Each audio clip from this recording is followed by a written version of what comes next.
Do I oh tambourine shooby doo fast travel through my heart. I booted up my PC back in 2006. Met a guy named Martin, man, his chin could break bricks.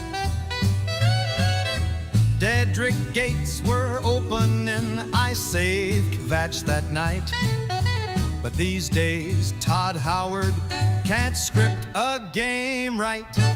I miss the wacky guards yelling, "Stop, you violated the law." And mud crabs with tood like they're flexing their claw. I'd stroll through the shivering aisles, high on skooma and dreams. Now Starfield's got me mining space rocks and jeans. Back to the Oblivion, baby, where the quests were weird and gravy. From Shiogarat's cheese to Lucian's ghost, it had more charm than Todd could ever post. Yes, Starfield's big, but it's dull and gray. I'd rather close an Oblivion gate today. Now listen here, Todd, you silver-tongued crooner. You sold me lies smoother than a Khajiit moon sugar dealer. You see that planet? You can go there. Yeah, I went, it sucked, it's just a rock and despair. I want my persuasion wheel, my glitchy horse on a roof. I want that beggar with 6 voices telling me the truth. Make the liar had more insight and flair than all your procedurally generated air. Back to the Oblivion, baby, where the gates were hot and the jokes weren't lazy. Yeah, Skyrim was fine and the mods were neat, but Oblivion's heart had a weirder beat. So Todd, my boy, if you're hearing this song, bring back the weird and don't take so long. Doo-wop, Daedric pop, Martin Septim never dropped, but Starfield made me stop playing. Oh, Todd, please stop. Welcome, everybody. Welcome, welcome. Glad to have you. I'm glad to be back, rocking and rolling. Another day, another dime, another day, another dollar. That's what we do. But I'm glad to be here with you. It's been a long week. Of course, the week I choose to go and take the family on a Disney World vacation is the week we get the second trailer for GTA 6. Mafia gets a full gameplay trailer reveal thing. There's previews for Death Stranding 2. What else? There's a lot. So we're going to talk about as much of it as we possibly can in the period of time we have today. But yeah, it's just maybe I need to go on vacation more. Maybe that's the takeaway. Every time I go, there seems to be some big reveal. So maybe I just need to leave more. What if I just quit? What if I just stop making stuff? Then everything would happen forever. Perpetually, that's just how it goes. I will give Take-Two / Hangar 13 credit. They know I'm big into Mafia. I like Mafia a lot, and I'm rooting for them on this one. I'd love Mafia, the old country, to be good. And so they hooked me up with gameplay footage early. So I got to see the footage. I don't remember how early, but a good bit early. So I was able to film my reaction to it even though I was on vacation, which is nice. It's nice. Not often do you get a company willing to do that. So shout out to them for that. And yeah, we'll talk about that more in detail here in a little bit, because I have a lot of tabs open. A lot. I'm also trying a slightly tweaked setup for things, because I tried swapping out a monitor, and we're going to see how it goes. Just like plugging things in, moving things around, and rearranging, and we'll see how it goes. Firstly, though, I want to say thank you and welcome to the newest addition to the studio and our community. Okay, Brown Boy Gaming, also thank you for the membership. Thank you for that. As you know, I went to Disney World, and at Disney World they have these like different world pavilions. And one of the things Disney World is that they have a like, it's, I don't know if it's specifically Norway or if it's just like, I think it is Norway. I think it's the Norway Pavilion or whatever. But basically it's like a whole little village. They put all the Frozen ride stuff in this area. But in this store, the Fjording, they sell a bunch of fun little knickknacks. And, you know, I'm always looking for something when I go on a trip. I want something I can put in the studio. I want something I can put in the background, something, you know, something that can be part of it. And I found it. So I want you guys to meet the newest addition, Fergus. He's a little troll. He's so cute. He's like only got one tooth or whatever. But I saw him and I was like, we've got to add him to the studio. We have to. Okay. So Fergus is going to be joining us. He is the latest addition. And I don't even know where I'm going to put him. Maybe I'll have him like peek out from behind. Can you still see him there? What if he's like that? I can't even tell if you can see him. Oh yeah, you can. Okay, yeah. So you guys will know. You guys will know who that is and what that is. Not many other people will know, but you will know. That's Fergus, okay? He's joining us now. He's joining us. Yeah, Disney World was cool. There's a lot of things that are good about Disney that are cool. But allow me to be a boomer for a second, okay? Disney as a company has like created a lot of cool stuff. But I swear to God, they create like 15 problems just so they can sell you the solution to it, okay? It's like mildly infuriating. And if you didn't have a lot of money, it would just be outright infuriating. Because straight up, you will not have as much fun if you do not have a lot of money. Like you just won't. It sucks that it's set up that way, but that's just how it is. Like, for example, this is this right? I think so. This is how like the parks are set up, okay? It's like all these, this is a marathon they do apparently, but this gives you an idea of how spread out the different worlds are, how spread out the properties are. Because it's so massive, because you have like, you know, the Magic Kingdom, Hollywood Studios, Epcot, and Animal Kingdom all spread out. They have resorts sprinkled around here, and the resorts, some of them have golf courses like you see here, others don't, but they're all so spread out that they rely on buses to get you back and forth. So even though we were staying at a premium resort, we had a 15 to 20 minute bus ride, which to be fair was included in our stay, but a 15 to 20 minute bus ride to the park and about a 30 to 35 minute bus ride back because there were so many stops along the way. And that was at a premium hotel. Okay, that's at one of their like luxury resorts, as they call them, which I just find like asinine. Like, what are we doing? Are you kidding me? And they have a way of fixing that. They'll sell it to you. They call them mini vans. I will give them that. It's a cute name. I'll give them that. But mini van, yeah. It's like these little bitty cars decorated like Minnie Mouse, and they're basically just like lifts. I think they're a partnered service for them, but they're like, yeah, you can get a private car to take you to and from the resort, but it'll cost you, you know, or you can take Ubers and skip all the trouble that way.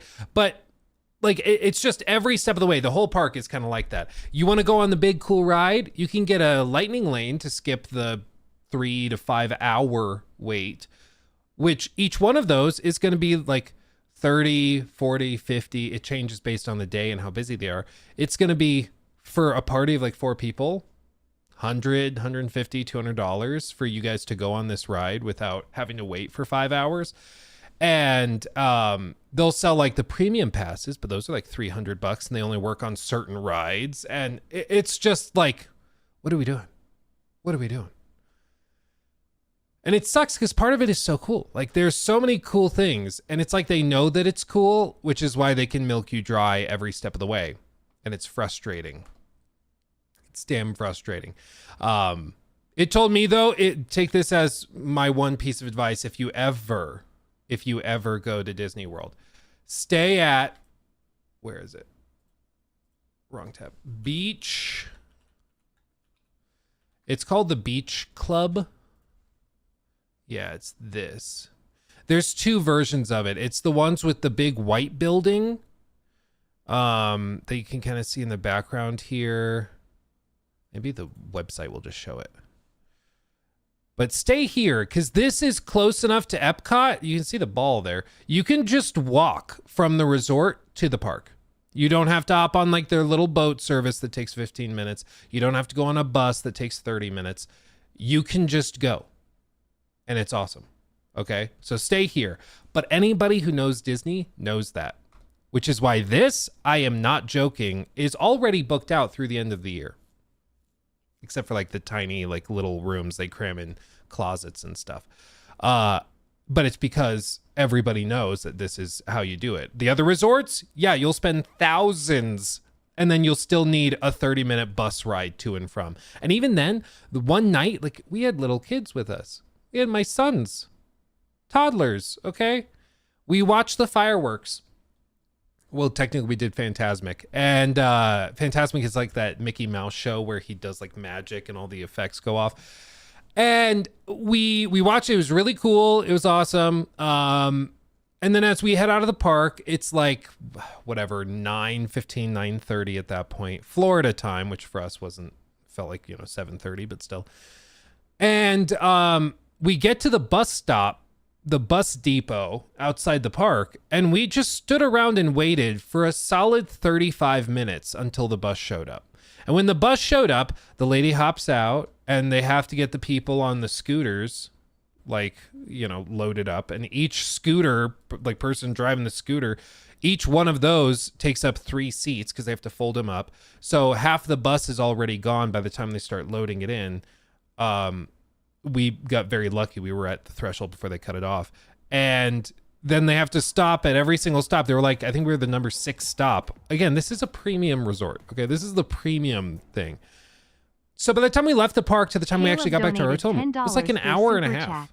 I know you ain't talking crap about the Disney bus. That's part of the experience.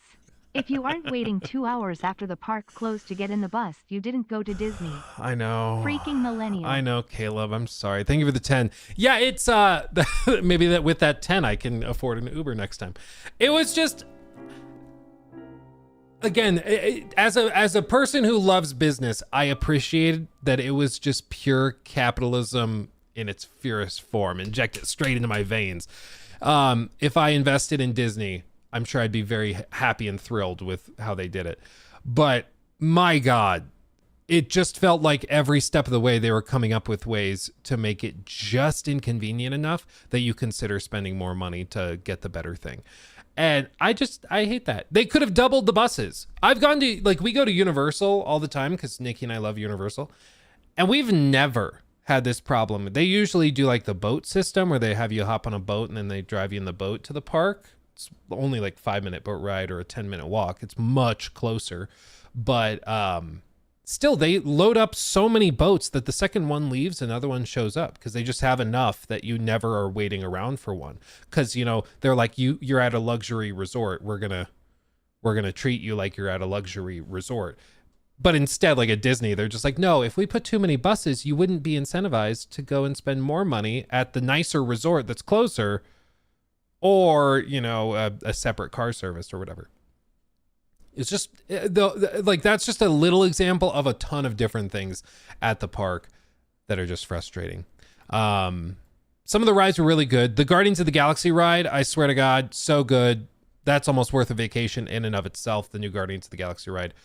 I didn't know what it was before we went on it, and my God, very good. Very good. If you go and you do one thing in Florida, maybe you're going to Universal or something, you want to see Epic Universe, spend a day at Epcot and go on the Guardians ride. It's that good. It really is. Rise of the Resistance was also super badass and cool. The Millennium Falcon Smuggler's Run was lame as hell.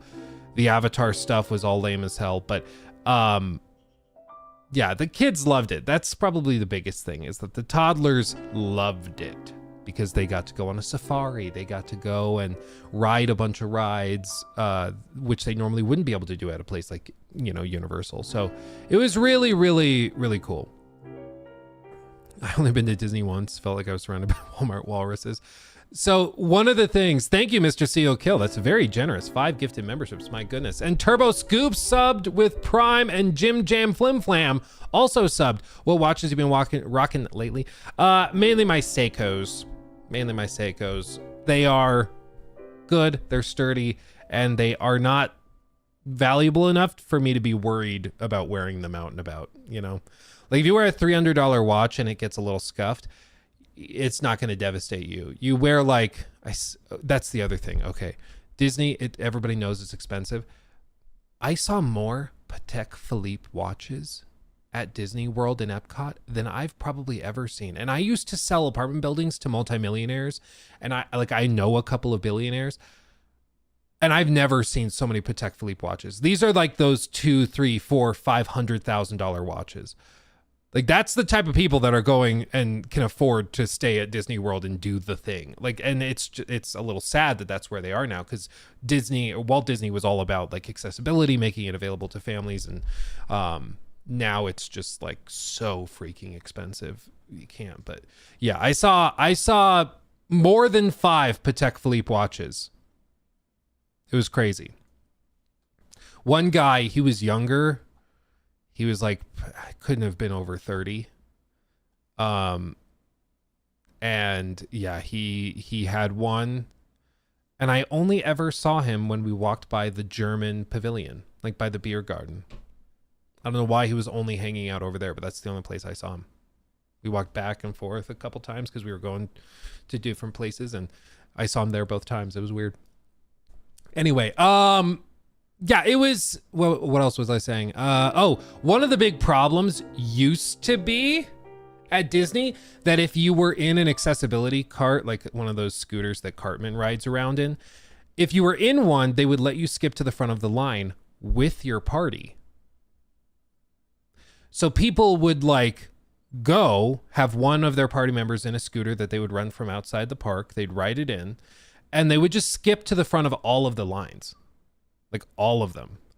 And they changed that, I think last year. Maybe somebody who's in Florida knows better, but I think it was last year they changed it. So now if you're in a mobility scooter thing and you go and you try to skip the line, they basically put a placeholder in line for you. And then once they've gone all the way through the line, you get to then go and join them through like the back route. But you still have to wait in line. You don't get to skip. And that's caused like several meltdowns. Just when I was there, even though that happened like a year ago, that policy change, while we were there, I saw a couple of freakouts of people complaining about it because they were in their carts and they wanted to skip the line and they weren't allowed to, which was funny. It was just like, why should you get to skip the line? Just like, it doesn't make sense. Have one of your able-bodied people stand in line for you and join them and ride all together that way. That seems more fair to me. But yeah, there were some meltdowns, dude. Some people lost their minds, man. But all in all, it was good. But like Universal, we go to Universal Studios and we leave and we're like, yeah, we could schedule another visit in a year. I think we could do this once a year and have a really good time. Disney, I'm like, I don't think I could do it for another 5. Like, it's so much walking too. And there's also just, I think, you also need like a PhD to understand it. Like, my wife did so much research on it just to figure it out. And this is the other, and I'll finish with this and then we'll talk about video games, for God's sake. But they have this thing called lightning lane. They have these passes you can get, so you can buy multi-pass lightning lanes, which can apply to multiple rides. So you can have up to 3 rides at a time that you're basically saving your spot in line. It's like, go to this ride at 10:30, and if you show up between 10:30 and 11:30, you get to just skip the line and just go straight in, which in theory is a good idea. But what it turns into is you look through the park, and it's one of the most dystopian, depressing things you'll ever see. They are in Disney World, and all you see are people like this, trying to get their lightning lanes. It's so, again, dystopian. It's like if Walt Disney saw what the parks have turned into, he would be losing his mind, because like, they've created a park where not only are you incentivized to just pour as much money as possible to have a decent time, but also to have a decent time, you have to have like a PhD in Disney or work with a travel guide. And even then, you have to be on your phone constantly trying to get like all of these little bitty lightning lanes and passes and reservations and all that. It's really, really bizarre. And, it's why I think I prefer Universal, because Universal, you get your fast pass. It's on like a little card. You usually carry it in a lanyard around your neck, and you just go and scan it, and then you get to walk in. If you want to ride the Mummy 15 times in a row and skip the line, you can do that. At Disney, you can't. You scan it once, and you can't do any more for that day if you have the single, like, whatever lane. It's just like every step of the way, it's just frustrating, Disney trip with girlfriend coming. Now I'm nervous. Man, dude, I'm not even joking. Buy like a brand new pair of like hiking shoes. I averaged a solid like 12 to 13 miles of walking a day, according to my watch, my like smart watch that was tracking it. We walked so much. Like it's a lot. Okay. So just get some nice hiking shoes, get the moleskin, pack it in your bag for blisters and stuff, because you'll get them. Also, just be ready for that. If you've got Scottish thighs like me, get ready for that chafing. It's going to hit you. It's going to hit you and destroy you. Oh no, why does Twitch say we'll be right back? Did Twitch go down? No, I refreshed and it's fine. That's weird. Walking's good for you. Walking that much in like 95-degree heat with 100% humidity feels like it's a lot. It's not bad at Animal Kingdom because there's so much shade, because there's so many trees and stuff. Animal Kingdom wasn't bad. Where it was crushingly hot was in like Star Wars Land, Star Wars Galaxy's Edge or whatever, because that is so like it's decorated to basically be like a desert planet, so there's no real shade. So you go in there and it's just the sun reflecting off the stucco and everything. It's really hot. Like, don't doubt bringing like a little travel umbrella and using that. There were some guys walking around. They had little umbrellas just for the shade. Brilliant idea. Just do that. Rain jackets too. Yeah. Yeah. Anyway. Needing to buy a premium battle pass in real life is crazy. Yeah, dude, that's basically what it is. Let's see. 53 nights. Thank you for the month. Hey, Luke, this is Disney's mom. They're very mad at you about griping about their pricing strategy. Yeah, dude. Zexy, thank you for that. Why can't I join membership on YouTube? I don't know if it's giving you trouble. That's odd. Assuming they offer it, in your location or country or whatever, try doing !join and it'll give you a dedicated link. Oh, there you go. You just got it. There you go. Boom. Speak and it happens, I suppose. Thank you for that. Duck salami. Would that even be good? I don't know. The only duck I've ever had is really dry. Thank you for the 21 months. Hello, good sir. Glad you're back. Got Expedition 33. Loving it. Any picks I should look into? Doom, Lost Soul is going to be picked up. Any others? I mean, the one more niche game I always recommend to people is The Forgotten City. It's a tiny dev team. It was made by 3 people, but most of it was done by one guy. And it's so good. It's like a time loop game done phenomenally well. Forgotten City. Do that.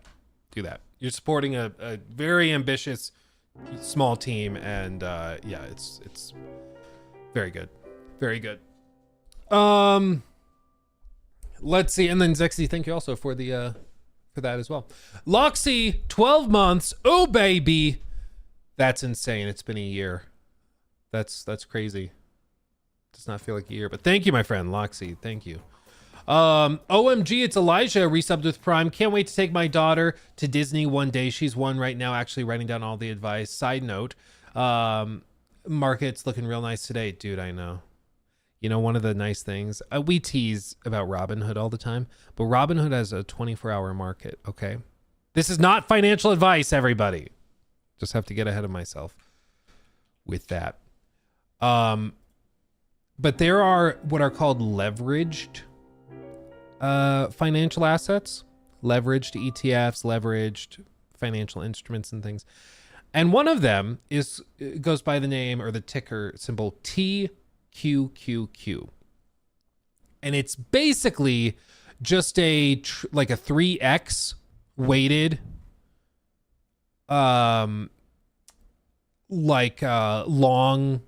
well, it trades future contracts, but it basically is a triple weighted instrument that tracks with the broader market. So it's really easy. If you think the market's going to go up, you can buy some TQQQ and it goes up by 3x. For every point or every dollar or whatever that the broader market goes up that it's tracking against, it will go up by 3. It'll also go down by 3 if it goes down by 1. So you got to be careful. But when I heard that a trade deal was announced yesterday, I hopped on Robinhood's 24-hour market and I bought a crap ton of TQQQ. And you know what's up 10% today? Free money, baby. I'm telling you. You're like, oh, a trade deal they're announcing on Sunday. Let me hop on a 24-hour market, get a bunch of this, and the second the market opens, it's going to skyrocket. Bada bing, bada boom. Like I'm telling you, some of those 24-hour markets, they break finance. It's just like, it feels like cheating sometimes, you know, where it's like, I get to trade the market before you do. So I win. It's fantastic. I love it. Zane Rain, thank you for that. Do you think Remedy Studios and Pearl Abyss are better than Rockstar Games? No.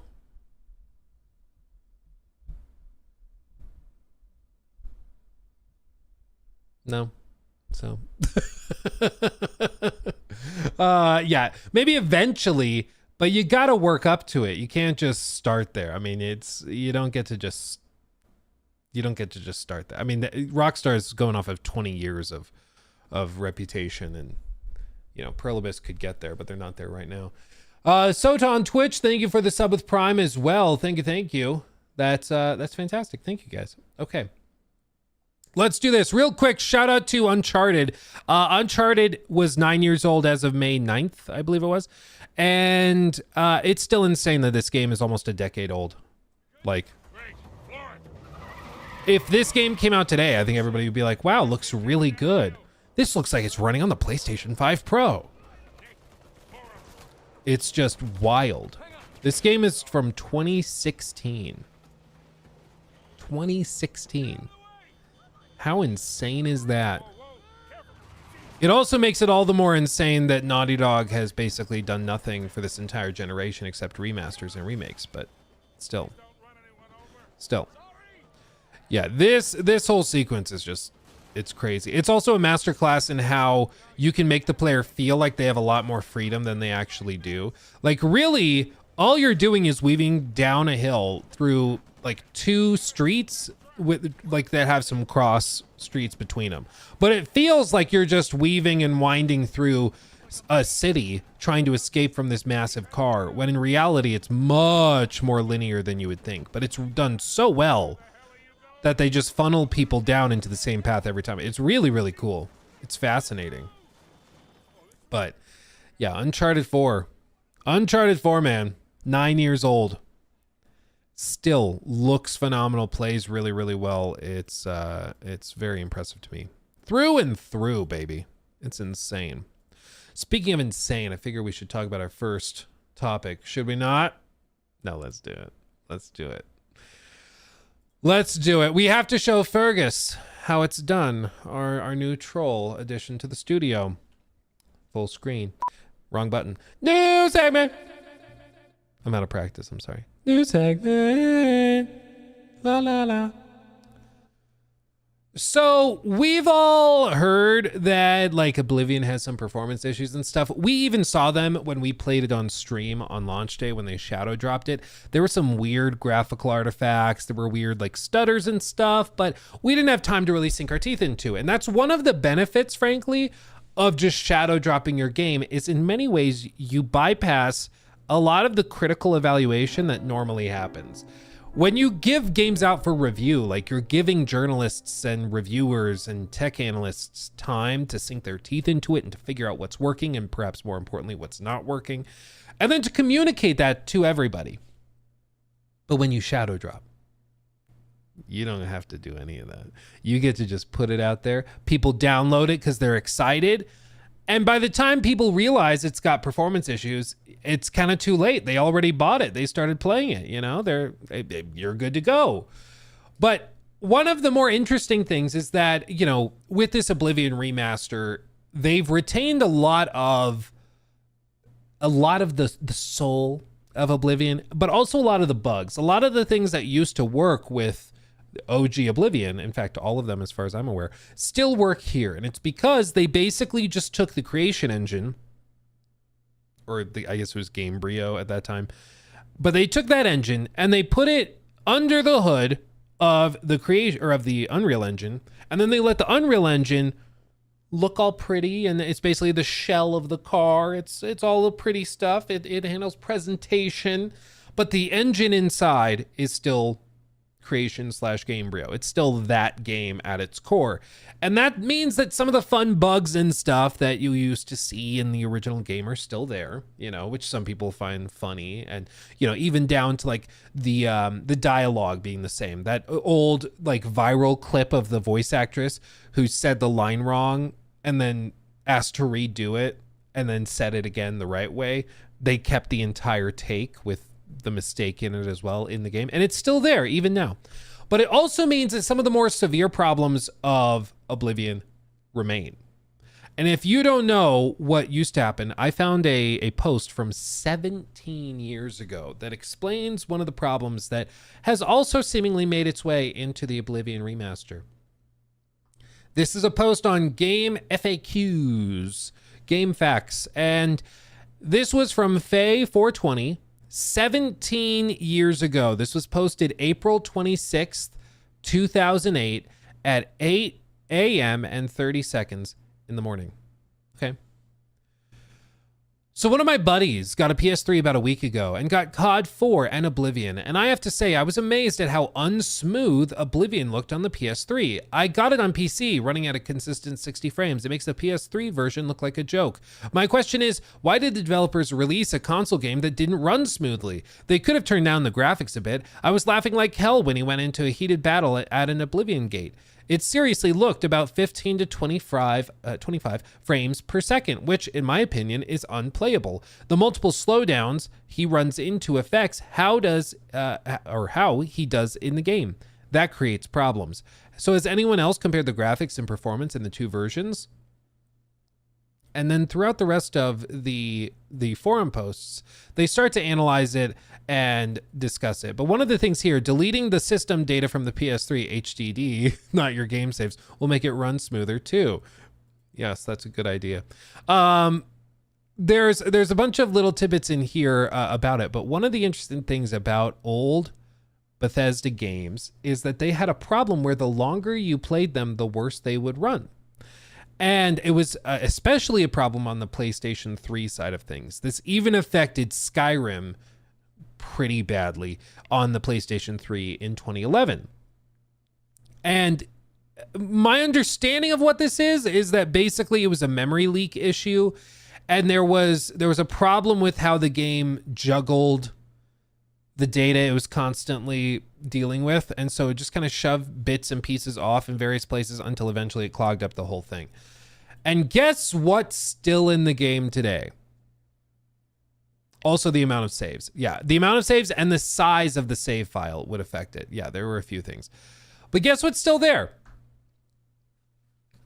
Yeah. As reported by Digital Foundry, there's a problem that's still here. And what's crazy is that within just 15 minutes, you can see a significant drop in performance, which is insane. As kind of recapitulated here by Push Square from their 12-minute video or so, they do a little comparison where they freshly boot the game, and then they compare it to a version of the same save file loaded that's been left running for 15 minutes. So in one instance, they load and look at the frame rates immediately. And then they reload, but let it run for 15 minutes and then check it. You know what they found? They experienced as much as a 15 FPS difference, which is 25%. Okay, because we're only talking about 60 frames. If we were talking about 240 frames, we only dropped 15. Okay, not that big of a deal. Still bad, but not that bad. We're dropping a quarter, okay? That's insane. Digital Foundry experienced as much as a 15 FPS difference between the one that was new and the one that had been left running for just 15 minutes. Where what it refers to as a charged playthrough was running around 45 FPS while a fresh boot was only at 59. The longer you leave your session running, also, the camera on horseback shifts to where you can hardly see your character or steed while running. Essentially, the outlet suggests resetting the game every 15 minutes or so to avoid these issues on the current build. The camera slowly zooms in when you're on horseback. If you hop on horseback, you ride for 30 seconds and, move on. It's not that noticeable. It's probably not that big of a deal. But if you leave yourself on horseback, it will eventually just make it so you can't see your character. It's insane. James Anderson donated $9.99 through Super Chat. Thank you. Have you heard about how Nintendo will be bricking the Switch 2 if the owner jailbreak mods it, instead of just severing their access to online? I did hear about that. Yeah. It's one of those EULA things, I'm sure, where like you agree to the terms and conditions and they say if you jailbreak it, if you try to backdoor anything, we just get to do whatever. Which seems insane to me that they're allowed to just brick a piece of hardware you bought, but apparently it's legal. I don't know. Maybe somebody should try suing them and see if it doesn't goes anywhere. I don't know if I don't think Apple can even do that with iPhones. If you jailbreak an iPhone, it's not like they can brick the iPhone. You just don't get access to the App Store. You don't get access to their stuff, but you can still use the device. I don't know. It seems insane to me. It seems crazy, but who else but Nintendo? That's Nintendo for you. But let's see. This is the exact example. Thank you again for the 10. That was very generous. Let's see.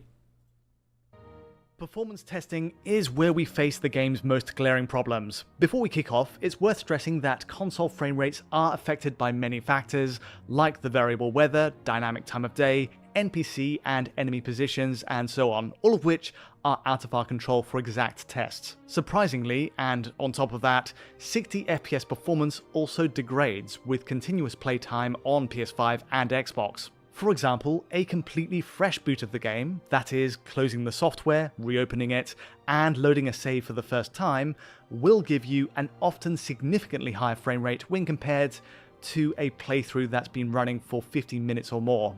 Traveling between areas or cycling through multiple save states is an easy way to overload the engine and tank performance. This is true of all console platforms, where matching routes through the world can run at up to 20 frames per second better on PS5 Pro at points using the fresh boot. Likewise, Xbox Series X and base PS5 have the exact same behavior, with a freshly booted save giving consistently higher readings compared to a charged playthrough, with more continuous playtime behind it. Curiously, cycling through saves also introduces bugs in the charged playthrough, and so the Lumen GI setting appears to change, resulting in thicker shading across the scene at times, which may well explain the performance difference here.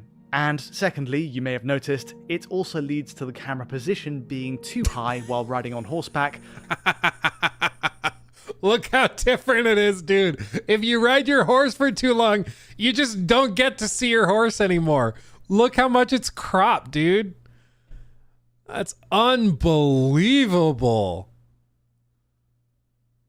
I don't even know how that happens. Like, I guess they just have some like little bitty thing in there in the code that just says slowly zoom when you hop on the horse initially, and they just don't terminate that. Like, the camera hops on, maybe it zooms in a little bit on the player, and then you ride. But I guess they just don't turn it off, and it just keeps going slowly and slowly until 15 minutes later, you just don't get to see your horse anymore. Where both of these issues are very fixable by simply resetting the game. This reminds me of when we were talking about Starfield so much, and people were like, no, Luke, like, I think you're cherry picking stuff. Or like one person accused me of like modding Starfield to get it to glitch out. Like, you remember we did that video where we bought a bunch of their paid mods and quests and stuff, and the gun you get as a reward for one of the quests was broken. It was like a $6 or $7 quest, and it was just, you couldn't reload the gun, and it took months to fix. Like, you just couldn't reload the gun. That was the one reward for this $7 quest you bought. And somebody accused me of like modding into it to break it for the sake of the video to make it like funnier or something. Like, people go to that length to defend this type of stuff when you can't even make this up. Like, how would anybody even think to make up a bug as stupid as this, that the camera just slowly zooms in to the point where you can't see your player character or horse if you happen to ride too long? That's insane. It's so stupid. But like, this is why also hand waving stuff away doesn't fix anything. It doesn't help. Okay. The longer you like simp for this and the longer you make excuses for it, it's just going to stay like this. Okay. The core problem for BGS, who I know some people are going to flip it and be like, oh, well, this was Virtuos. A week ago, they were saying it was BGS. Okay. Like, you can't have it both ways. Either BGS was heavily involved in this, which they claim to have been. They put that all over their social media, or they weren't. And if they were heavily involved, I think it does reflect, again, one of the problems people like me have had with BGS for years and years and years, which is that their standard for quality, the point at which they say this is good enough, is so shockingly low that it's freaking hilarious at times. Like this, the fact that this makes it out the door is insane. We're at a point where Ubisoft just put out a way more polished product than BGS. I mean, just a handful of years ago, that would have been shocking. But like, that's what's happening now. That's just what's happening now. I can't fathom why people would start to make excuses and try to justify it. Be like, oh, well, bugs happen in every game. Bro, if you play it for 15 minutes, it breaks. You lose a quarter of your frames and you can't see your horse. Like, you can't make this up, man. It's crazy. Just reboot the game. It's fine, Luke. Just go back to the main menu every 15 minutes, close the game, reopen it, log back in, play for about 15 minutes, and then do the same thing over. You're just being whiny. Okay. You got me there. I guess if that's the standard. I really don't think... I find it more immersive to load in because the main menu is so cool. So I'm actually glad it works this way. Oh, man. Unbelievable. All of this does suggest a memory management issue. On hindsight, Classic. A correction is due then for my previous console coverage, where I concluded that the hotfix improved Series X's 60 FPS performance. On retesting though, it's become clear that the hotfix run only actually benefited from what we've just seen, a fresh boot up of a ready-made save, while the previous test had more continuous playtime behind it. Ultimately, the issue of poor frame rates remains with or without the latest hotfix update on PS5 or Series X, and your continuous playtime is the bigger factor in how the game performs. Supporting the theory that this is a memory management issue or a memory leak is that all consoles crash after a while. After booting the exact same sequence of save points in a row, PS5 and PS5 Pro always freeze at a matching point, taking you to the console front end. On Xbox, we have the exact same issue after loading a save, where it bluntly ends the process and takes us to the Xbox menu. Tellingly, reloading that problem save point will suddenly work after a fresh boot up. In summary then, crashes may not affect everybody, but this does suggest that time and engagement with the game increases the likelihood of it happening. Jeez, dude. And again, to be clear, we're not talking about this saying that this is going to be a problem with like Elder Scrolls 6. That's not what we're saying, because this is a problem going back, as I showed you in that post. People had problems with Oblivion performance going back to 2007, 2008, I mean, back to launch, effectively. It's always been a problem. I think there's some interview where Todd talked about it as well. I couldn't remember which one it was, so I wasn't able to find it. But there was an interview where he mentioned this memory leak issue. So they were aware of it. It's been a known thing for a while. And of course they dealt with it. And with Starfield, you can have 1,000 save files and like, it's not a problem. But the reason why we bring it up is because this type of, there's some problem within BGS and their projects when it comes to QA, when it comes to quality assurance, deciding when something is good enough and when something is not ready for launch. They were willing to put broken quests out. They were willing to put out paid mods which had rewards that were guns you couldn't reload. They were willing to put out all sorts of other crap that wasn't ready for prime time. And then with this, like, it's happening again. And we could point to BGS and be like, oh, well, it's actually more Virtuos in this case. They did the patch that broke some stuff, and so it's them. My point of view is if you put your company name on it and you frame it as like one of your projects, which BGS very clearly did, all of the marketing is focused on BGS, is focused on Todd. They mention Virtuos, but like, let's see. Let me see if I can find. There we go. Yeah, like all of this marketing. Journey through Cyrodiil, the Elder Scrolls Online podcast. If we go to these recent ones, you can see that they did this Oblivion Remastered Then and Now thing we watched on stream, which was cool. I mean, I appreciate that they recut this documentary that we've also looked at on stream. But like, they're framing it as their project, even if Virtuos is working on it too. They're framing it as theirs. So that means you also get the blame when things go crappy and when you break it and cause 25% of the frames to go away if you play for 15 minutes. Okay? You don't get to, like, be responsible when it's fun and then shirk responsibility when it's not, you know? Lambda donated $5. Can we get a new DC invite? The Linktree one is expired for me. Oh, yeah. So the Discord is, thank you for the excuse to shout it out. The Discord is for YouTube members and Twitch subs. We don't currently have a public facing Discord server for everybody. It's for a bunch of reasons, security, and then also to give kickback to the direct supporters of the channels. But if you are interested in joining and you're a member or a Twitch sub, all you have to do is go into your Discord connections tab in the settings and connect your account to your Discord, and then you'll see an invite to the server pop up. Easy peasy. Easy peasy. Also, shout out, we have a meme, a memes channel. I saw this one and I'm sorry. Some of these are just really funny. Guess I'm gonna be a dad. If you've not seen The Last of Us season 2 on HBO, you maybe won't appreciate this as much. But yeah, there's some good ones in here. There's some good ones. This one, as a PC gamer, I do find this funny. Okay, I do find this funny. This is a good one. One day, PC gamers will get it. Don't worry, one day. I swear to God.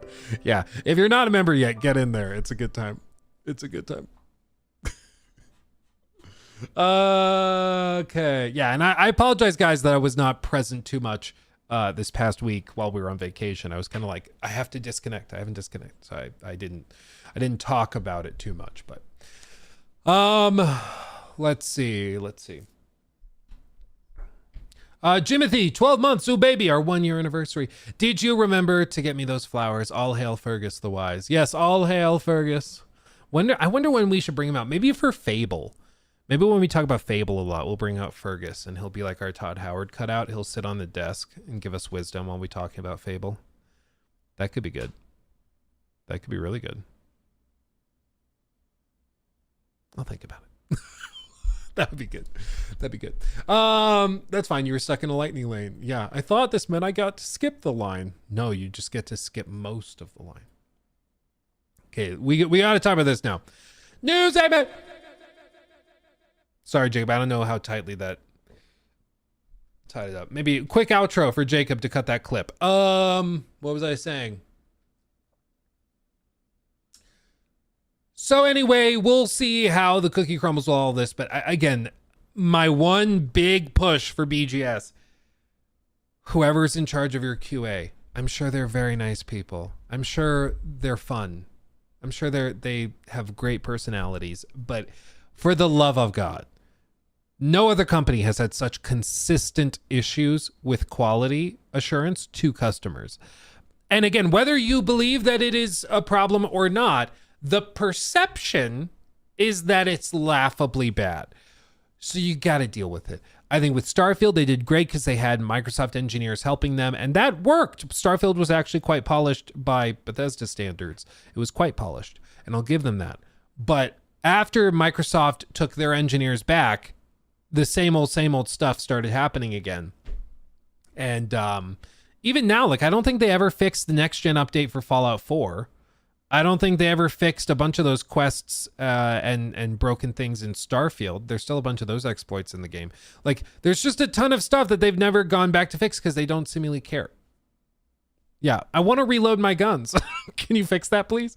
So whatever you do, you got to get on top of the QA stuff, because until you do that, the confidence level in the studio is going to be very, very low. It just will be. And you can get away with it to a certain extent being on Game Pass, because with Game Pass, people are always just going to be like, well, I'll try it. And if it sucks, like, I don't feel like I lost too much. But especially if you're launching like day and date on PlayStation 5, PlayStation 6, whatever they end up doing for Elder Scrolls 6, like when those people are being asked to pay $80, because Microsoft has said they're going to go to 80 for some AAA stuff, those people are going to be asked to pay $80 for these games.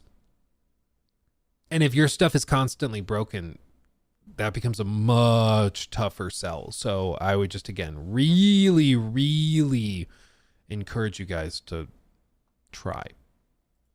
That's just me. Until next time.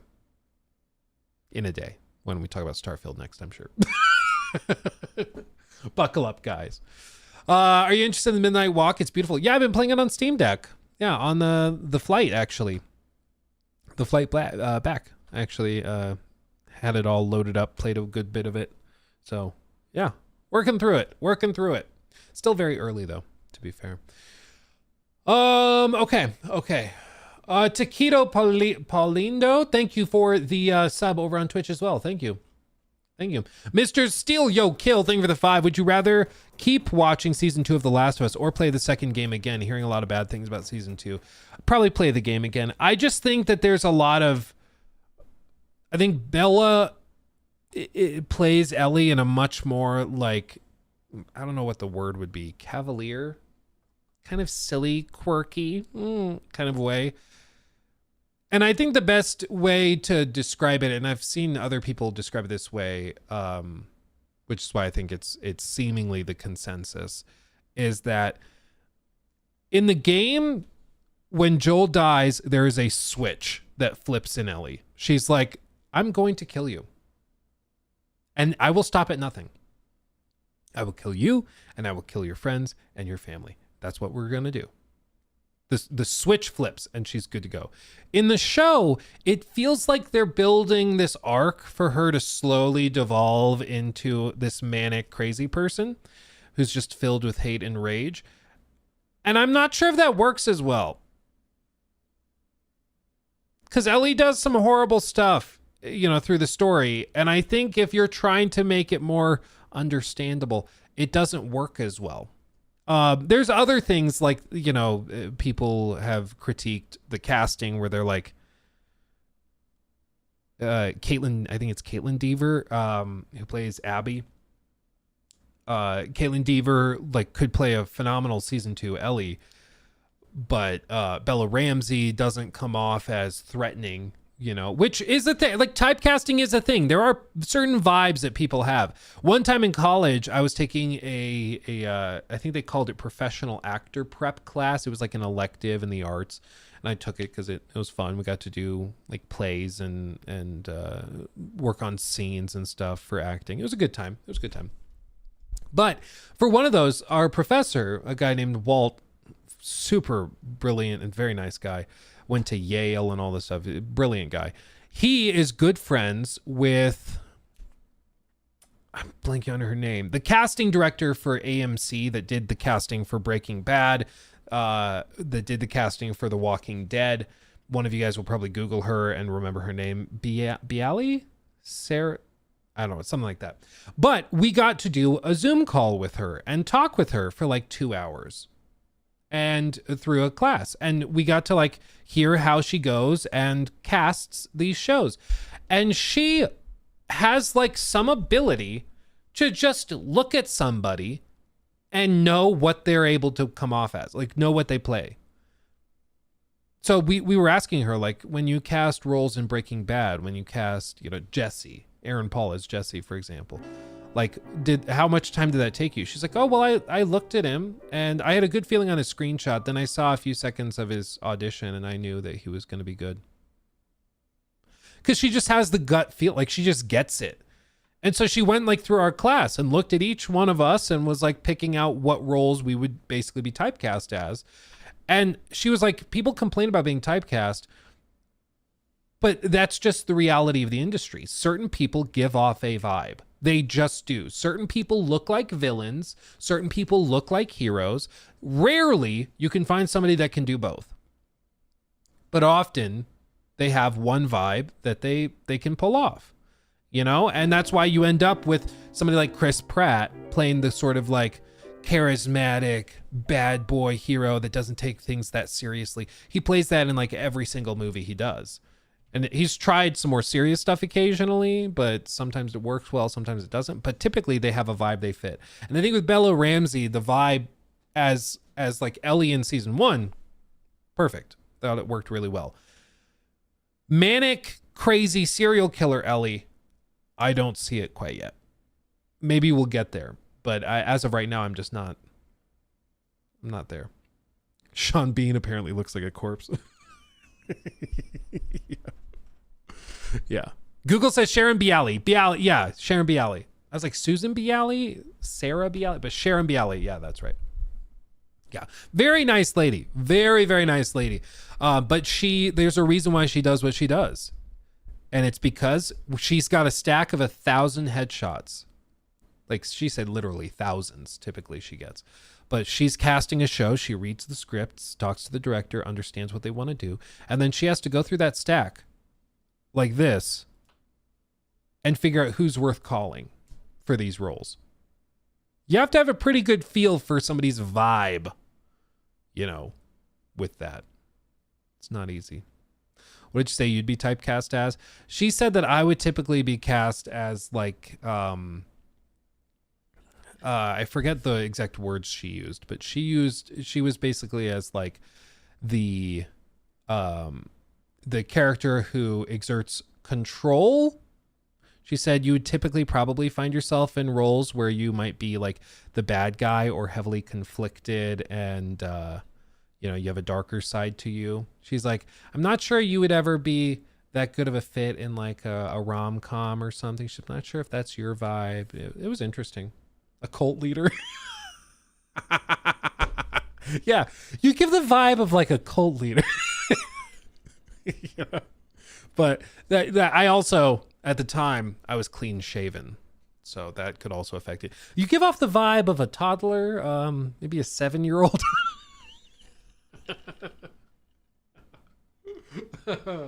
Oh, man. Yeah. An infant, maybe?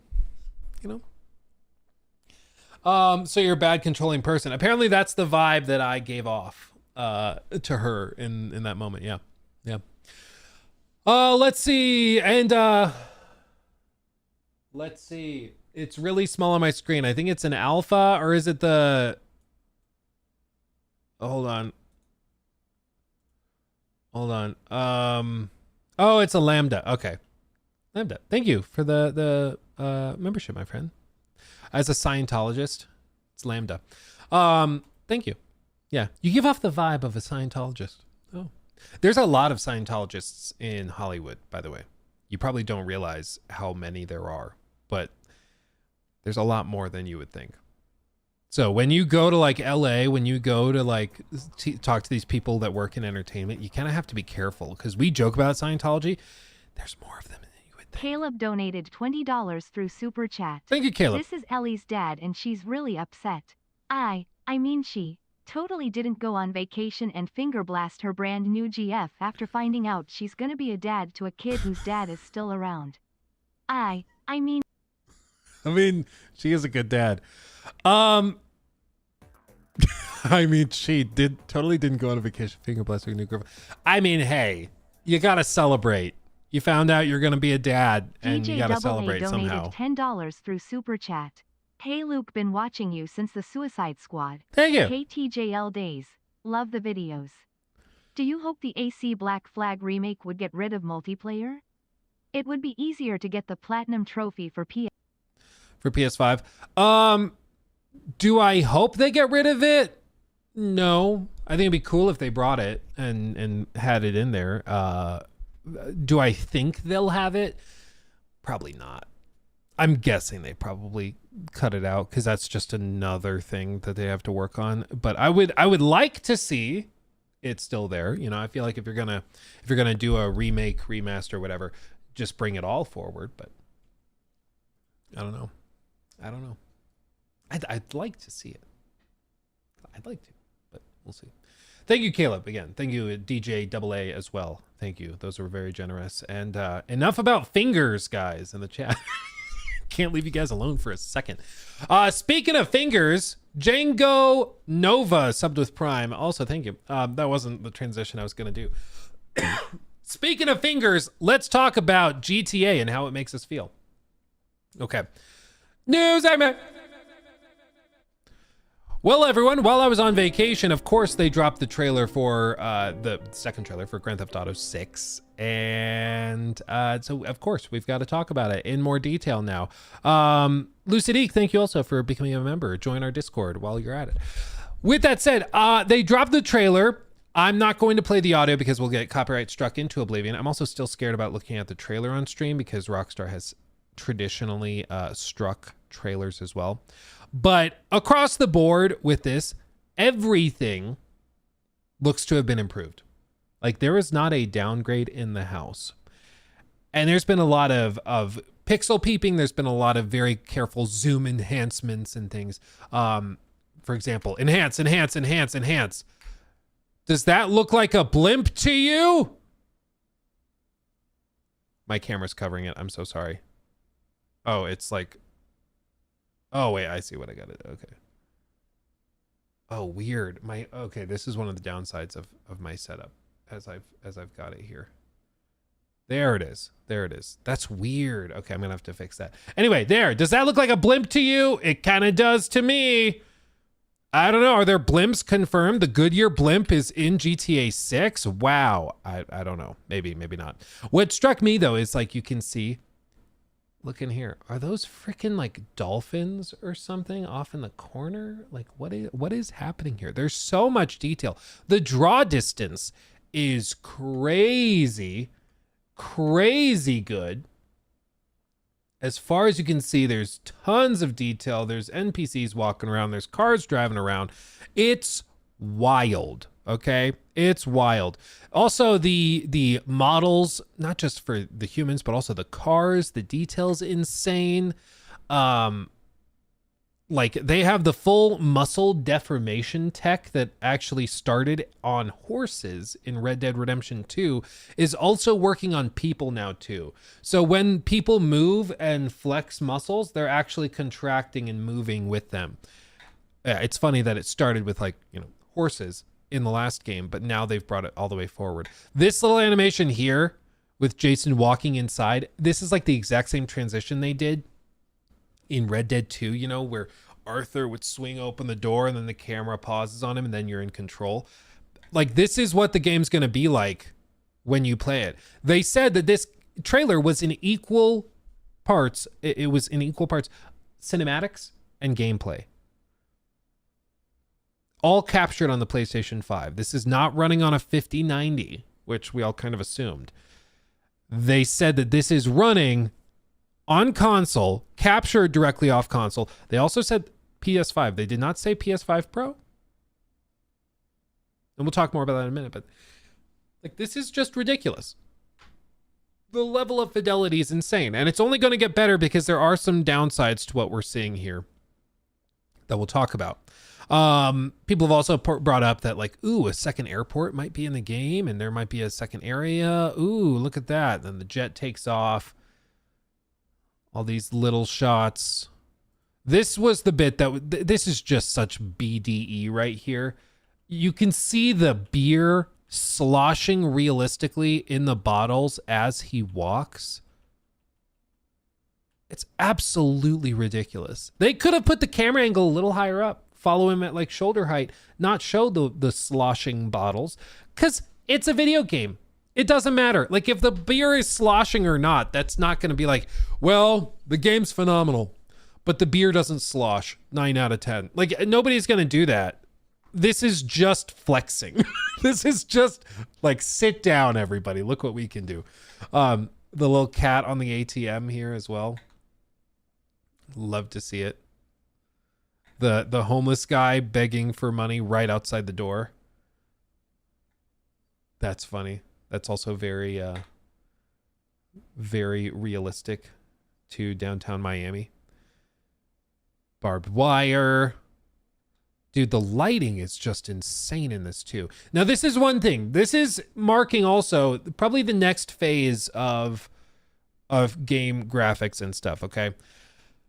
One thing, like, we watched a Digital Foundry video on it 6 months ago or something, where they were talking about how a lot of the poor performance in games right now is an artifact of the industry transitioning away from traditional rasterized rendering techniques more fully into global ray tracing and global illumination techniques and things like that.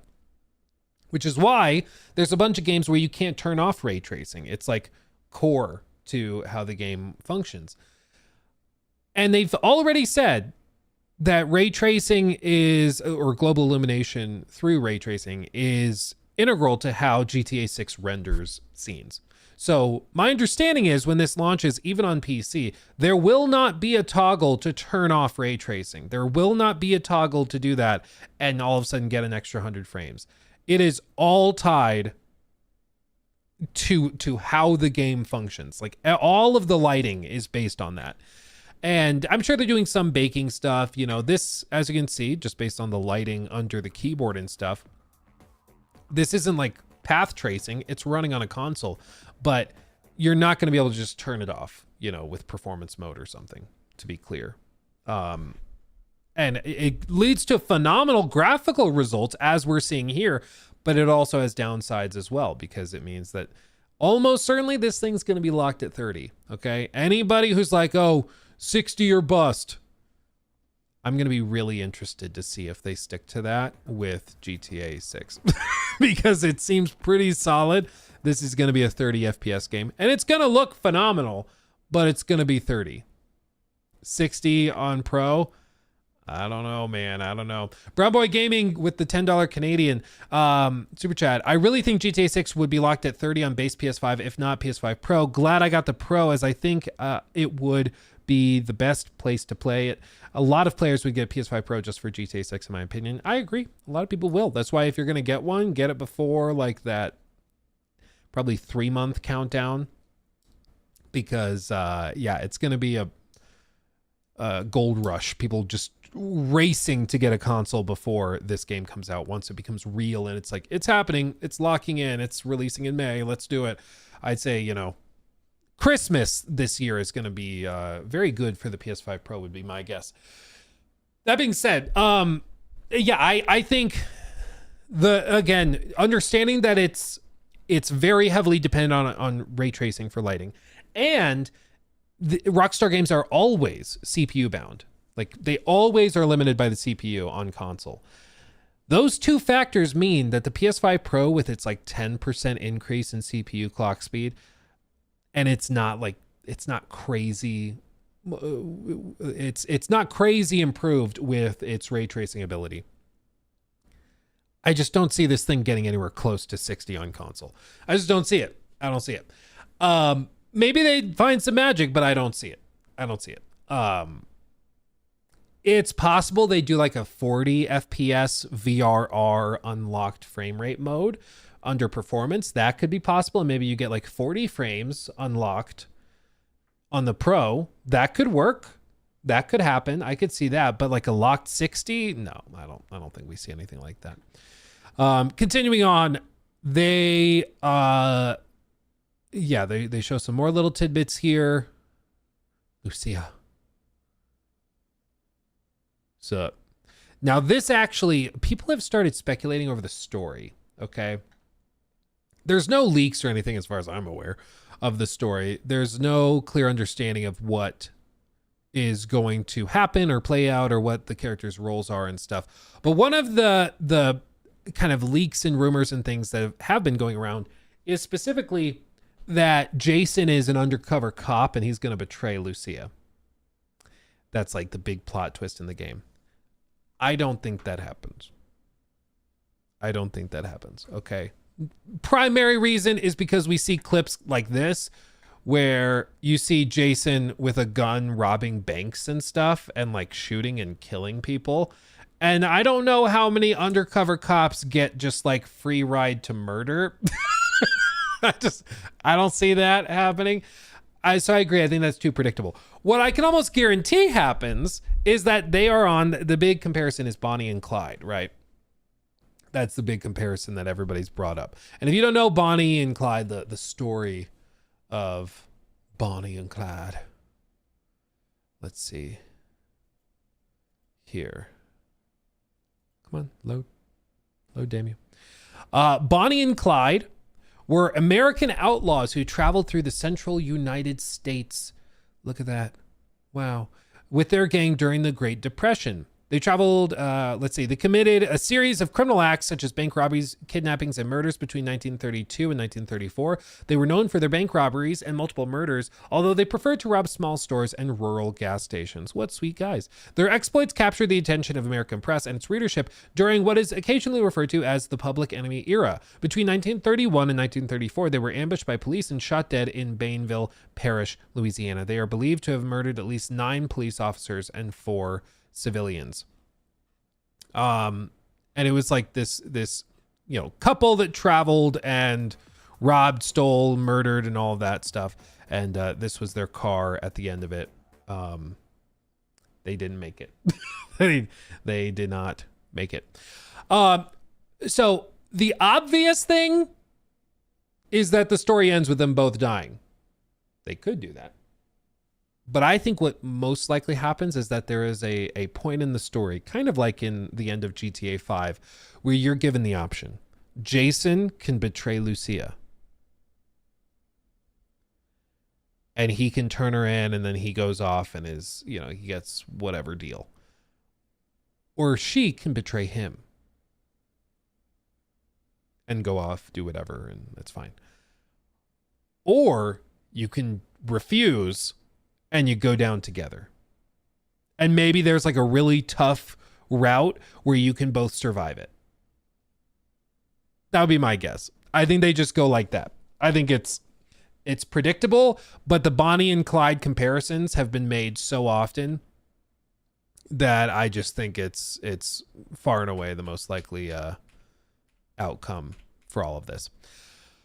But we'll see. We'll see. I mean, I'm sure they've thought about this. They've been working on this for years and years and years. And Rockstar, they've got good writers, so you never know. But yeah, all the lighting is phenomenal. Also, this is really funny. Let me see if I can show you. Oh no, it's not working. In a moment, you're going to see a clip, a little snippet. And you know how YouTube has that like most replayed thing on screen? I don't know why it's not popping up for me right here, but there's a moment up here where it's the most watched segment. Yeah, that right there. That, you watch a little graph of most replayed moments and it's just a skyrocket on the chart. It's funny. You guys are crazy, man. You guys are crazy. But hey, Rockstar knows what sells. Rockstar knows.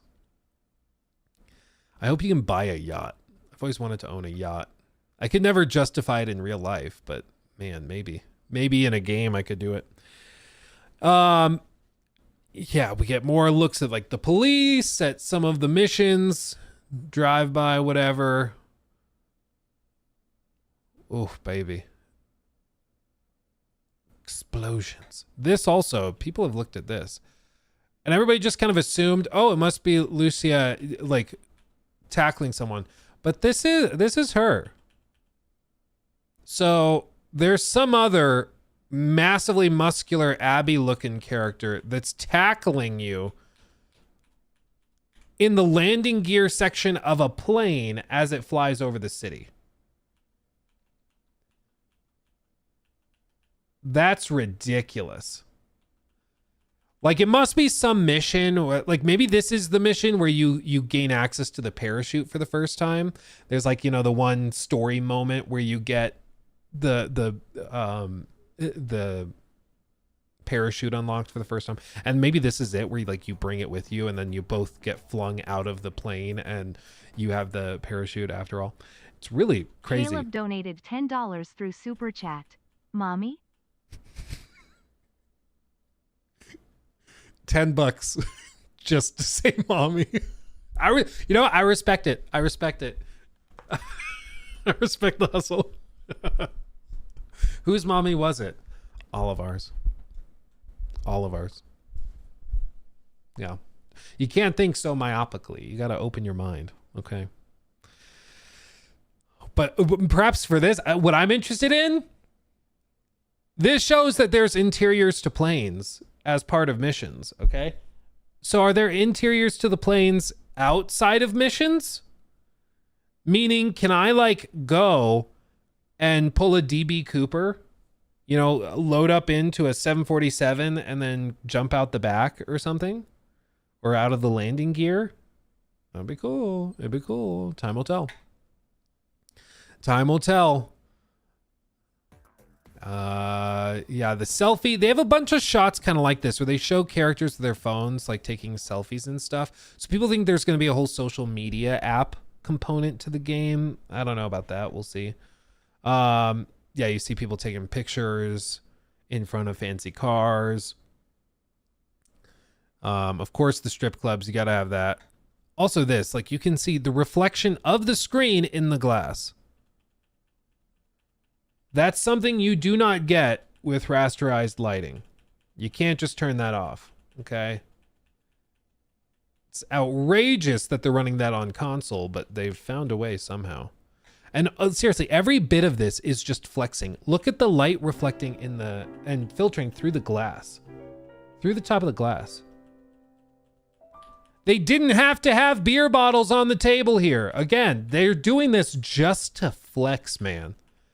Every time you see a scene like this, they're carefully managing memory and the frame rate and what they can do and what they can't. And if they put this bottle in here and it takes too much compute power and processing time that it causes frame drops, they'll just delete the bottles off the table, move on.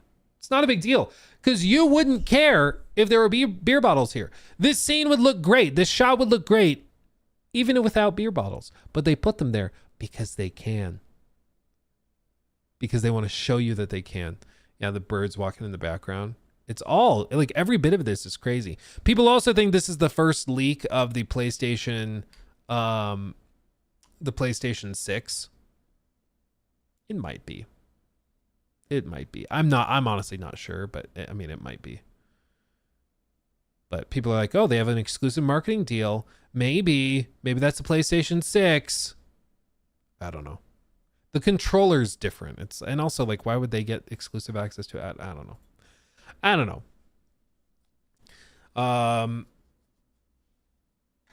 Ooh, is that a snake terrarium? It kind of looks like it. Okay. Play mission, stealing a sports car out of the back of a truck. Working on a yacht. Dude, across the board, it just looks phenomenal. It looks phenomenal. I don't know what you want from me. It looks great. It looks very, very good. Let me see if I can find this little tidbit here about it too. Yeah, I think there's. I'm sorry, I just saw it again. I can't bookmark these things. Otherwise, I see them in passing and then I lose all my trains of thought. Like, it's all gone. It's all gone. Whoever photoshopped that is phenomenal. That was very good. Very good. It's funny. It's funny. You got to give it to him. That's funny. It's freaking funny. Let's see. So, no, that's the wrong one. Just a moment. Yeah, this is the little bit I was mentioning. Yeah, Synth clipped it. Look at this. The most replayed part of the GTA 6 trailer.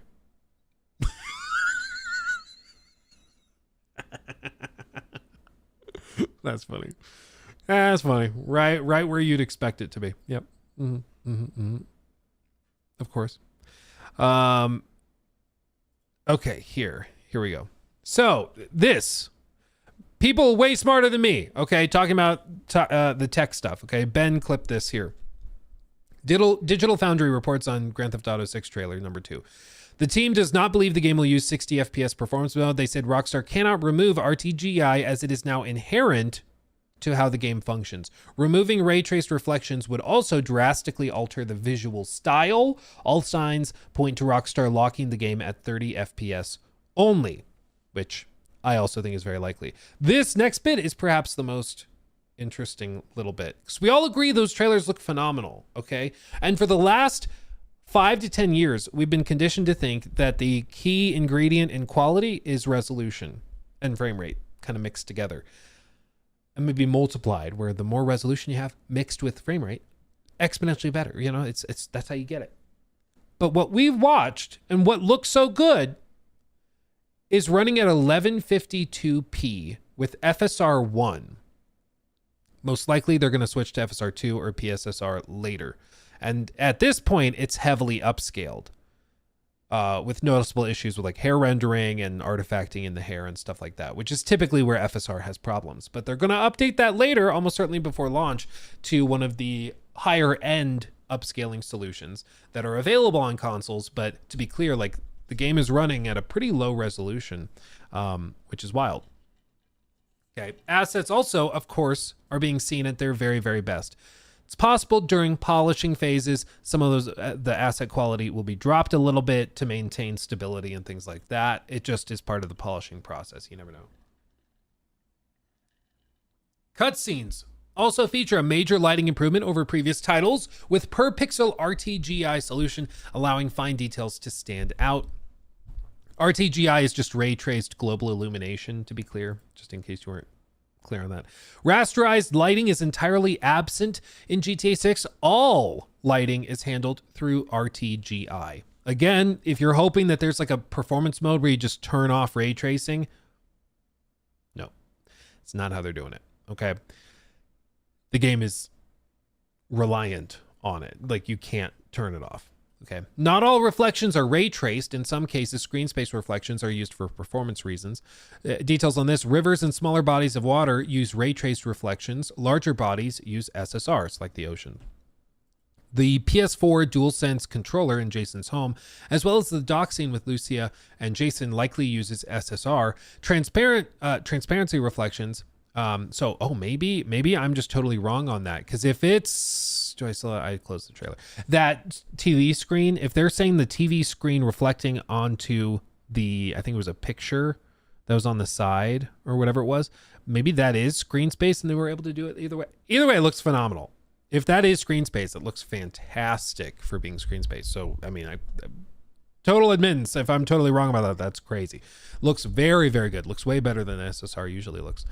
Transparency reflections, vehicle windows, buildings, glass, plastic surfaces are handled extremely well, especially in vehicles. Reflections are visible throughout the environment, and the team praised this. Absolutely looks great. Jason's neighborhood driving scene received high praise for its reflection quality. Characters get appropriate shading in vehicles thanks to RTGI. The team is impressed by the fine environmental details such as the beer bottles. The game does not feature ray traced shadows.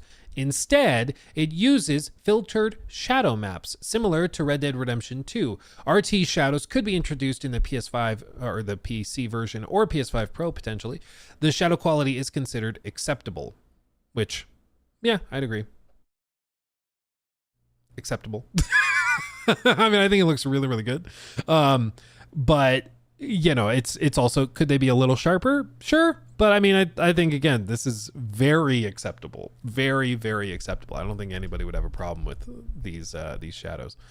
The team loves the hair rendering. Hair rendering is handled by an entirely new strand-based system. The quality of hair rendering is described as tremendous, and hair rendering is demanding on performance, some sort of dynamic system for optimizations. Again, it's going to rely a lot on things like upscaling, which is kind of par for the course nowadays. But it's not always just about the raw resolution.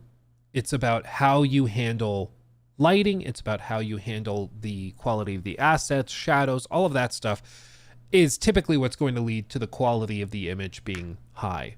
Of course, if the upscaler sucks or if the resolution is way too low to begin with, you end up with really blurry, smeared visuals, kind of like we saw with the launch version of Jedi Survivor, which I'm sure is why they're polishing GTA 6 so much, is because they don't want that. Whereas with Jedi Survivor, they're like, yeah, just shove it out the door. It's fine. Looks good in screenshots. It's not a big deal. Let's see. Is this it? Did I type it right? I think I did. If you go to their website as well, rockstar.com/VI for 6, you can see that they have additional screenshots and stuff. They also, no Switch 2. Some people were like, they're delaying it to bring it to Switch 2. No. At least not at launch. But you can see some additional shots here that look very, very good. Dedicated screenshots. Arm hair confirmed. Arm hair confirmed. A lot of these look really, really good. The yellow glasses, I'm guessing that's like a specific customization thing you can do. You know, you go to the store, you buy some clothes, you can tweak them, make them look the way you want. They have a bunch of different outfits for them, different beard lengths, different haircuts and hairstyles, as you can see here. The lighting looks phenomenal. The models for the guns look really good. The cloth looks phenomenal as well. Yeah, again, a different style haircut there. Dude, again, like, this is just what's insane, is that this is running on console and we're seeing this level of fidelity. Like, the ray traced reflections in her glasses. It's just outrageous, man. It's outrageous. Looks so damn good. It's wild. Yeah, some shots of her in prison. You can see sticking her head out the window. They also have full physics sim on the necklace. Again, if it just hung there, I don't think anybody would have thrown a fit. Would have been fine. But no, they're like, no, we're going to fully simulate it. Yep. It's going to swing realistically. Just outrageous. Just outrageous. But, I mean, it just looks really, really, really good. I don't know what else to tell you. I love, dude. So you know how in GTA 5 there's the like tennis mini game, and there's some of those other mini games that they have sprinkled out throughout the game. Does this confirm mini golf? I would love it if mini golf were like one of the big things. There's like a big story beat where it's on a mini golf course. That would be really, really funny. I'd be very happy with that. I'd be very happy with it. This guy's a vibe.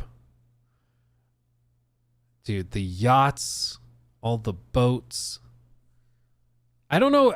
There's the Ferris wheel. I don't know how you could have all these yachts and stuff without letting players at least like, maybe not control them or like drive them, but I still, one of the first things I'm going to want to do when I play is I'm going to try to go and get a big ass yacht and see if I can drive it around. Like, that's what I'm going to do Of course. Of course that's what I'm going to do. Shout out Booby. Confirmed character in the game. As if it couldn't get any better. Some more little sizzle reel shots. Some more pictures. Again, the draw distance is crazy. The detail level is crazy.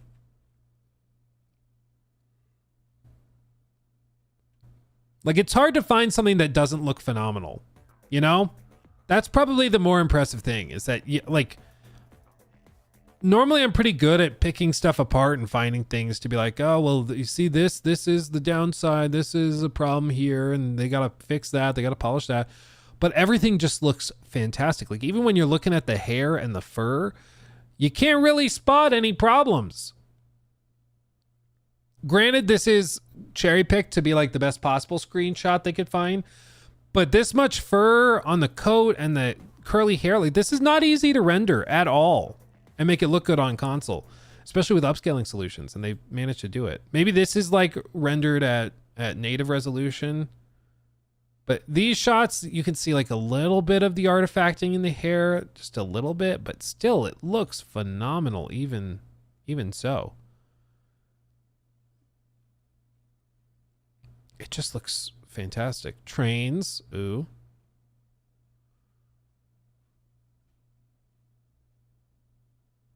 Oh, Lucia back there. I think that's Jason in the back behind her too. Robbery gone wrong. Dude, it just looks so freaking good, man. Also respect the watch. That's nice. Two-tone. Ooh. Ooh. The wild stuff, the wild areas, coming May 26. It just all looks so good. Mount Calaga. Dirt biking, hunting. They probably just brought over the systems from Red Dead. I mean, why not? You already made them.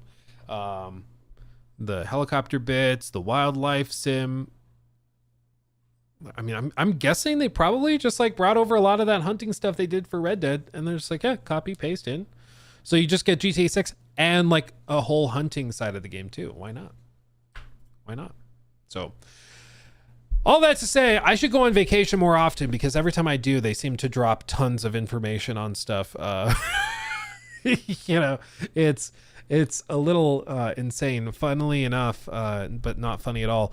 When they dropped the first trailer for GTA 6, I like my youngest son, Ori, was in the hospital. He had RSV problems, and so he couldn't like breathe. It was going around the city. My sister's kid had a problem with it as well. So we're actually running back and forth between doctor's visits and stuff, and that's when the first trailer drops. And then we go on a vacation to Disney World. That's when this trailer drops. So I guess I just need to go away more often, hopefully for fun things like Disney instead of hospital visits. But maybe I just need to do that, and then we'll get another trailer. Maybe we do that. It's starting to sound like Horizon with luck. Dude, well, that's another thing with this, okay? Yeah, Luke, go away. Are you a Disney adult? No. Dude, while we were watching Phantasmic, I am not kidding. A lady sitting in front of us, probably like 30-something years old. If you've not seen it, and then I'll, you know what, Jabe, keep this in the GTA thing. I'm going to make people who watch this video for GTA stuff listen to this too, okay? Because it's insane. If you don't know what Phantasmic is, it's like the big show that Disney does to like end some of the days, or I think all the days. I think they finish it with this. But you see Mickey comes out and he does these like fireworks shows, and then they have like choreographed sequences with music and all of this where they're moving around, they swing their hands, and it's a whole thing, okay? Like all this, you know, where it's, the lady in front of us had memorized every single move that Mickey does through the whole show and did it all perfectly in sync. Like even down to the little head shakes and stuff. I was like, girl, the only way that would be acceptable is if she were like not working that night and she previously worked as a Mickey in the show. Then I'm like, oh, you did the choreography. That's why you know it. But no, she's there with like a bunch of other Disney adult like girlfriends she has, and like she had all the moves perfectly memorized down to like the little gestures and the music beats and stuff. I was like, you need to go out more, but not here. Go out somewhere else. It was crazy, man. It was crazy. But every move, every gesture, she had it memorized. So yeah, I'm not a Disney adult. That's Disney adult. I am not a Disney adult. Okay. That's not me. We had a good time. The kids had a great time. I was frustrated by it, but all that to say, GTA 6 looks great. It's going to be good. The funniest thing is them launching in May. That's Q2 of 2026, right? You know when the Horizon Online multiplayer project was expected to probably be releasing? Q2 of 2026. There is a non-zero probability that once more Herman decides to launch a Horizon project right next to the biggest game of the year.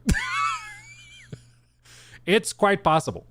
It's quite possible. It's also possible that GTA 6 gets delayed again into the fall. I know a lot of people are expecting it to come out October of 26. It's very possible. Very, very possible. I think if that happened, I wouldn't be shocked at all. Especially after that happened with Red Dead, of course. But time will tell. Time will tell. But dude, it would be so freaking funny if Herman does that again. And it's like, why is no one playing our game? Don't you all love Aloy? Don't you love her? Sit down, Herman. Spin, spin, Herman, dance through the fire. Dude, we need that song more. We need that song more. What did I just close? I just closed a tab accidentally. I don't know which one it was. Damn it. Okay. Anyway. New segment. You were sitting in front of the choreographer. What an honor. That's the thing, man. I don't think she was. I don't think she was a choreographer. There are just people that are that like into Disney. It's wild, but they are. They are. I mean, to be fair, there are some people that live in Orlando and they have like an annual pass to Disney, and it's like their thing. Like we met a couple. They're an older couple, like probably 50s, I would guess. Like I don't think they were quite retirement age, but it seemed like they were wealthy and maybe retired early or something. But they just go there for like dinner, like 3-4 nights a week. They just go into Disney and go to one of the restaurants there, and that's where they get dinner. And they have discounts on drinks and stuff, so they go and they get drinks, and that's what they do to socialize. They just go to Disney, and because it's so massive, it's like a city that you're just going to downtown, but you're going to Disney and you're going to go do that. Like it sounds weird because for everybody else on the planet, it's like a vacation spot. But for some people, it's just like they're normal. Like they just go out and do that. $500 dinner. Dude. Some of the places we went, it was like, what are we doing? Some of them are really good. Woody's Barbecue, really good. Pleasantly surprised by it. But yeah, some of the places, man, were just, it's a lot.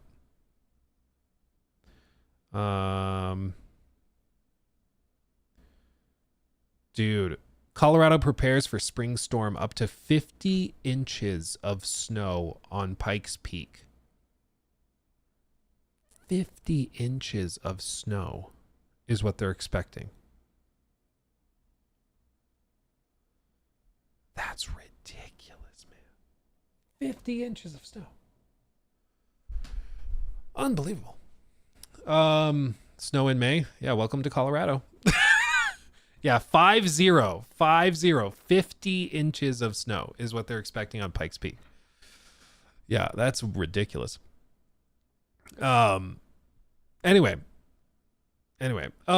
with that said, yeah, Disney adults are something else, but with GTA 6, going back to that, GTA 6 looks fantastic. I wouldn't be surprised if it gets delayed again. I think it would be fair. I'd be like, yeah, about right.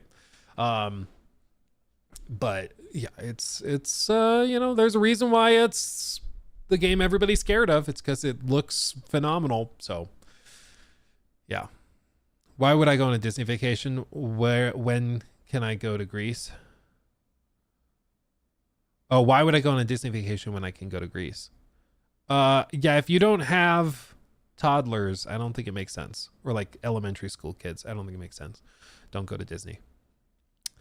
You can bring like a 6-month-old or a 1-year-old or something. That's fine if you really love Disney, but like they won't remember anything.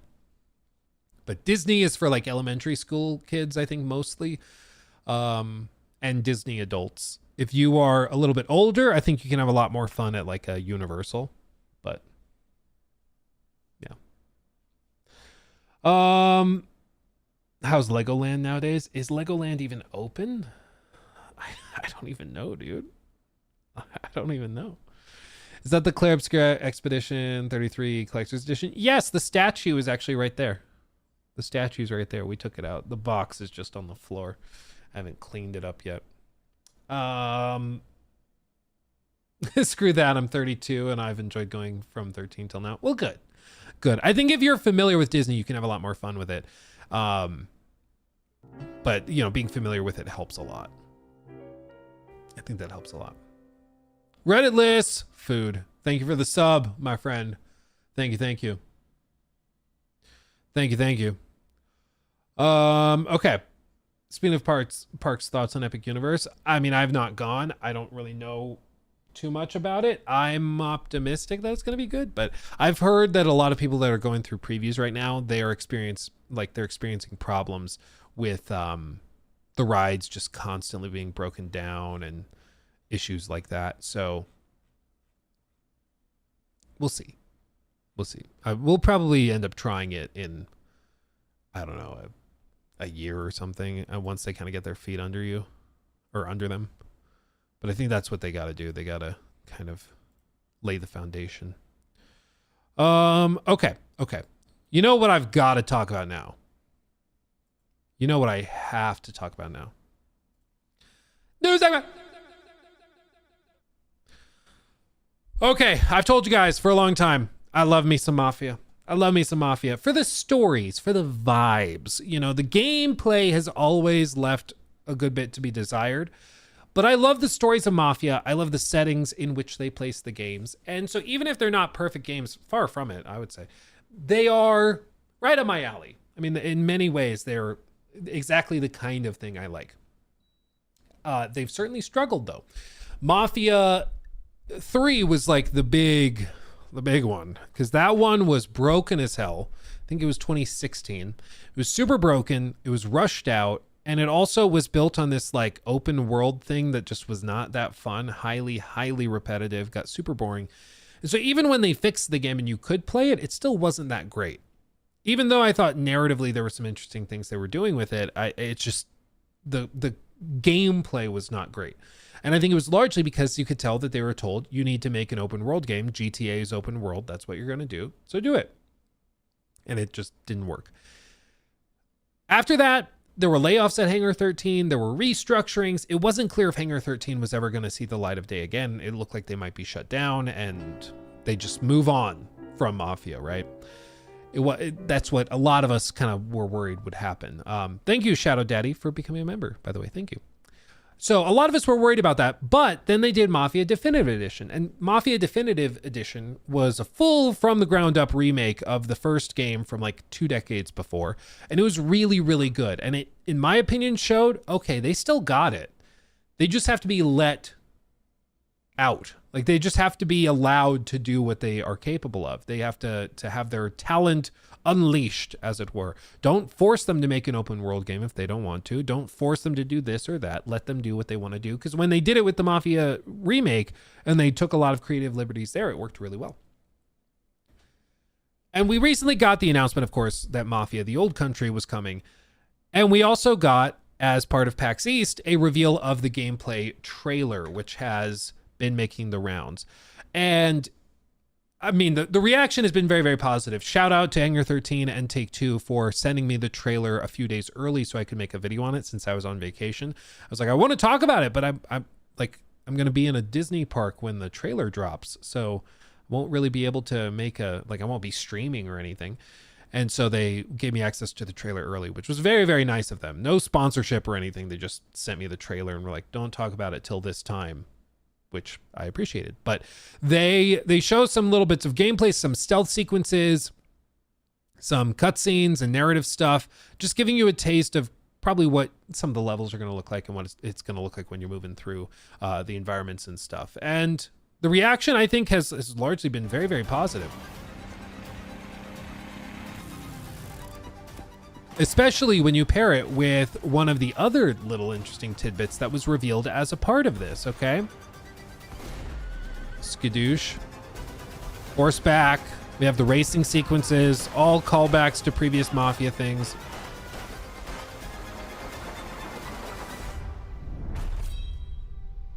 You again.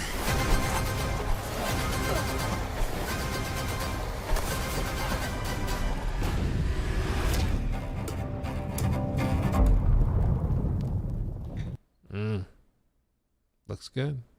Looks good. You notice a pre-order button. People pressed on that. You want to know what they saw? You want to know what they saw?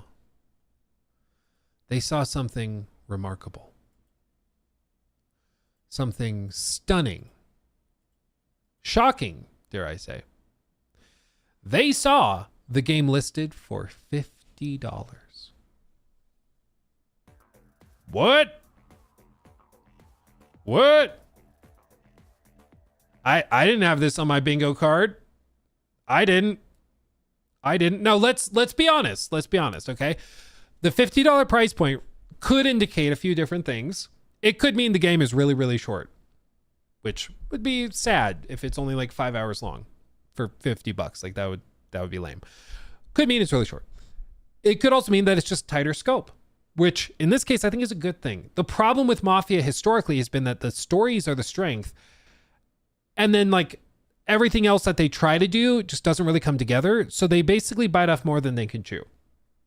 So having a tighter scope, I think it's actually a good thing in the case of Mafia. I think it's good. And this was paired with one of the other things that was revealed, which is that this is not an open world game. Okay? They have said that it is much more, it's a much more linear game. If anything, like some of you guys were watching the trailer and I saw you in chat mentioning that it looked like it was a, almost like Uncharted. And I think that comparison is fair. It does have a lot of Uncharted vibes to it. There probably are some levels that open up and are a little bit wider, but in general, you're going to be going through the story as they've written it. And they're not just going to give you a big empty map to go run around and go to quest objectives and do it that way. They're going to handcraft things for you to do and encounters for you to engage with, which I think is a way better fit for the type of game that Mafia is. You know, it's funny that nowadays not being open world is actually like relieving to a lot of players, because for a while it was like that's a selling point. But I think, you know, the fatigue has really kicked in for a lot of people. And they're just like, yeah, I don't need that. I don't need that. So I think that that's a good thing. And I think what they showed here, well, like this is not an uncut gameplay trailer. You know, we're seeing UI elements removed. We're seeing something that's pretty heavily edited. So we don't know exactly how it plays even still. I was hoping personally for some more extended uncut gameplay sequences. But, you know, this is better than nothing. It's more than we had, but I still think that the game could use maybe one of those trailers. Like, you remember the I think it was the Last of Us 2 gameplay trailer with the Seraphites? Yeah, E3 2018. This one, I'm hoping we maybe get something like this, where they just show the game running and somebody playing through, like, you know, 10 minutes of it. Just do that. Easy peasy. Yeah, last time I showed this on a YouTube video, we got YouTube did not like it. But I think do something like that, easy peasy. Like, it'll be really hard to argue with that if you can just show some unedited gameplay that's not, you know, cut together really fast. But as a trailer, I thought it did a good job. Now, they also have another little tidbit here, which is what they call the developer insights.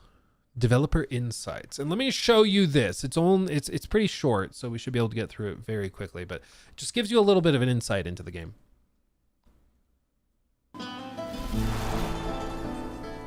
Hey everyone, I'm Nick Baines, president of Hangar 13. We hope you enjoyed this new look at gameplay in Mafia the Old Country. We're just 3 short months away now from getting this game in your hands, and we can't wait. Mafia the Old Country is an origin story for the Mafia universe, and as such, is both a step forward and a return to the fundamentals of the franchise. The heart of Mafia has always been deep, immersive storytelling, and Mafia the Old Country is no exception. It's a premium experience in the vein of early Mafia games, with a linear narrative set against the stunning, authentic backdrop of 1900 Sicily. That focus has allowed us to deliver a classic organised crime drama in the period authentic Mafia rules and traditions of the era. And, as you just saw, we've made some exciting gameplay updates. Whether you're using a knife or a gun, using stealth or in a shootout, this is brutal and grounded in all the best ways. It's all going to pull you in from every angle, pushing the franchise forward in a location and time painstakingly created with the utmost authenticity and detail using Unreal Engine 5. Stick around, because next up is our development team, who have loads of awesome behind-the-scenes insights on how we brought this title to life. And stay tuned between now and August, as we'll have even more to tell and show. Thanks for joining us on this journey.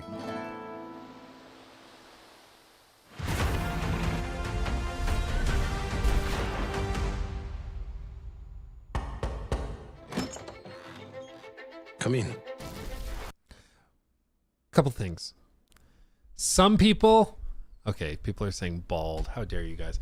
He is a shining pillar in a dark background, so maybe it stands out more. Okay. I think he's glistening with confidence. I appreciate him just getting out there and, you know, even though you're making bald jokes, he's just polishing the game. You know, I think okay, I'll stop. No, I I don't know anything about Nick Baines, but you guys calm down. He's glowing with style. Yeah, exactly. He's glowing with style. People have already brought up like Unreal Engine. Oh no, it's gonna be like super stuttery. We don't know yet. Hopefully not, but maybe. We don't know yet. Okay, so let's not judge it too early. What I will say is that I can see remnants. Where was it? Remnants of upscalers and stuff being used, which at this stage, while they're polishing and trying to improve performance and stuff, is not that shocking. But you can see it in high movement areas. It's usually this like kind of almost like aura around moving objects, where like FSR upscalers and stuff, temporal upscalers just in general struggle with this, but FSR especially, you start getting this little bit of artifacting around the moving objects. So as the frames tick by, it kind of settles and gets blended out, and the algorithm figures out what's going on. But you can usually spot it. And it's not that big of a deal in a trailer because it's also compressed a lot already, but it is just something to be aware of, that there definitely is some upscaling being used. But anyway, continuing on.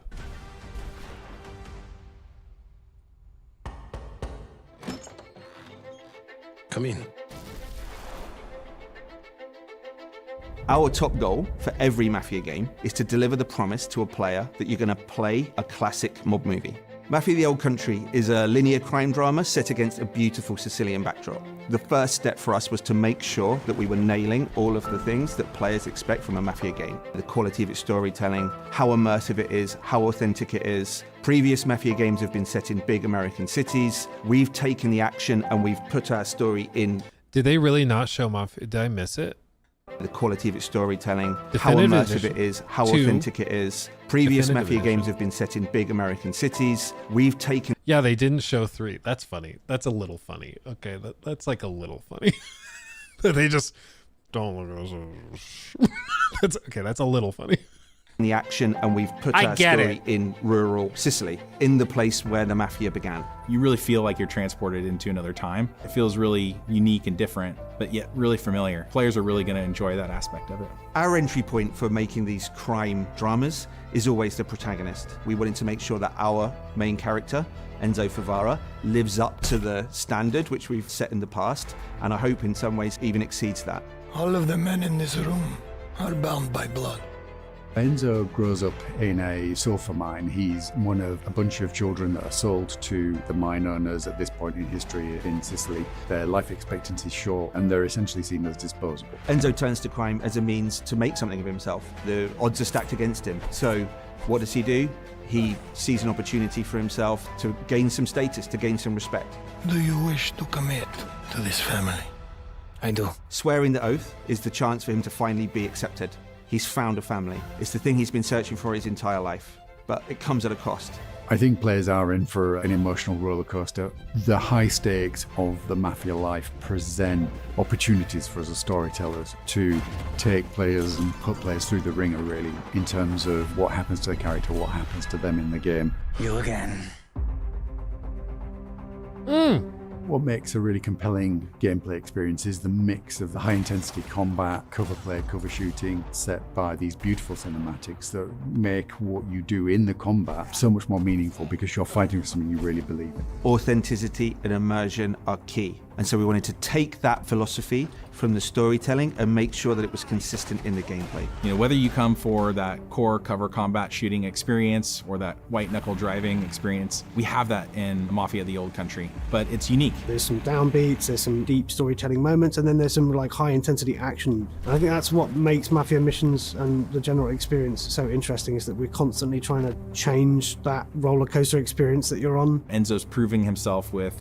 And why I also think it's crucial that they don't fill it with a bunch of mindless, like, open world crap. Because nothing kills pacing more than a really badass cutscene followed by a really awesome shootout, and then please take my dry cleaning across the map over here. And then you need to go over here and pick up this box and deliver it over to this object. And this, you got to move that over to the other side of the map, and you have to do it all within 5 minutes, and there will be a countdown timer before you do it. Kills it. It's infuriating, and it's like, it feels like busy work, because that's frankly what it is. So having something that's much more carefully tuned, that you can be on top of much more precisely, because you know exactly where the player will be and what they're doing from moment to moment, I think that works way, way better. Guns, and we wanted the combat to feel like there was a scarcity of resources, so you have to be more tactical in the way that you approach combat. The knife has been an integral part of gameplay. It's a part of Sicilian culture. We wanted our gameplay to be immersive, to have a life or death kind of vibe. So when players are in a knife duel, when they're in a gunfight, they're genuinely fearing for their lives. My flesh must burn like this saint if I do not keep my oath. This is one other thing. And this is just me, okay? I'm for whatever reason, I'm very sensitive to this. And I don't know why it kind of hits my ear weird. But the way they record the audio at Hangar 13, I noticed it in Definitive Edition, and it's back in Mafia the Old Country. I think they're using these like forehead mounted mics that they use in motion capture studios a lot. And they're good mics and they can work really well. But if you don't balance the audio quite the way I personally like it, if you boost the treble a bit too much, the audio is like too sharp for me. The dialogue's too sharp and crispy. And it picks up a lot more of the inhalation from the nose. So you hear a lot of constantly. Must burn like this saint if I do not keep my oath. Oath. Like it's much more, it's like your ear is right in front of their nose. And you can tweak it in the sound settings in Definitive Edition, and you can make it work, but the default sound balancing just hits my ear ever so slightly off. I don't know why. I don't know why. It might just be me, but that was a thing I noticed in Definitive Edition, and it's a thing here too, where it just sounds like the mic is like too close right to the ear. It's kind of weird. I don't know why. Bringing 1900 Sicily to life for us, it infuses every aspect of the development. It's about the characters, it's about the music, it's about the story, it's about the setting, it's about the vistas, it's about the vehicles, it's everything. It always starts with research, it always starts with immersing ourselves in the subject matter. So whether that's reading every crime book around the Sicilian Mafia, watching all of the movies, even driving the cars, firing the weapons, and then translating that into the game, that's the development experience. We even sent some folks out to Sicily. We were then able to take all of those experiences and try to translate it into an on-screen experience, but also a story. And those two things are woven together in a way that I think players are going to really enjoy. Bravery is not common in this world, and so... The Mafia that we see in Mafia the Old Country is much different than the Mafia that we see in some of the other Mafia games. It's a time-honored tradition steeped in secrecy, and there's this sort of deep honor that we see within the Teresi family and within the characters there. The characters' relationships. I'm sorry. It's realistic. People make a lot of gross noises. Oh, I'm sorry. I don't know why that made me laugh so much. That's just funny. It's realistic, guys. People make gross noises. No, it might just be my headphone. To be clear, I've noticed this, like I said, for years. It's like I initially heard it with Definitive Edition, playing it on my Series S. And I like, it's been a thing on multiple PCs, multiple headsets, and my KEF LS50 Mark II speakers. Like, it's just a thing. And if you don't hear it, good. It's probably just me because I have very particular like auditory taste or whatever. But yeah, it's something I've noticed, and I'm going to tell you, and then I'm going to move on because otherwise it's just me whining. It's not a big deal. Again, you can fix it in the settings, but the default sound balancing, I don't have this problem with other games typically, but yeah, the sound balancing for dialogue in Hangar 13's recent games, just for some reason, hits me like that. They're Italian, it's not the audio.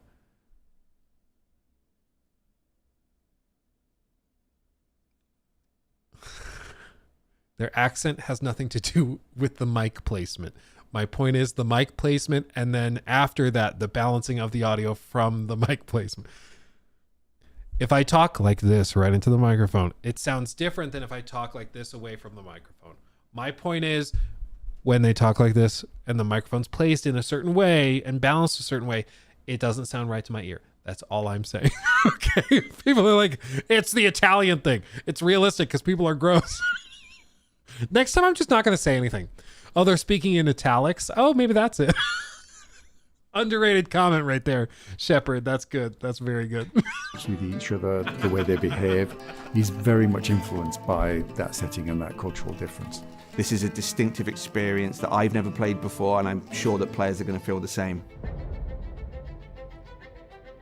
Mafia the Old Country is our first Unreal 5 game in the studio, and it's particularly suited to the Sicilian setting. We've really been able to push the boat out in terms of sort of the real tiny details on everything. You know, one of the big ones for me is metahuman. You have characters that have really lifelike expressions, micro details. You know, many times when I'm watching the game, especially on a big screen in 4K, I start to forget that they're characters rendered in an engine. They just look like real characters in a movie. I think that's the level of immersion that we want, and it allows people, I think, to really suspend their disbelief and go along for the ride. Enzo is beautifully rendered in the game, and I think he's one of the most compelling game characters we've seen for a long time. The thing I'm most excited about for Mafia the Old Country is finally getting the game in players' hands. The story pulls you through really quickly, and at the end, it takes your breath away, and it's one that you're not going to want to spoil for your friends. The visuals and the storytelling are absolutely next level. Our setting's completely distinctive.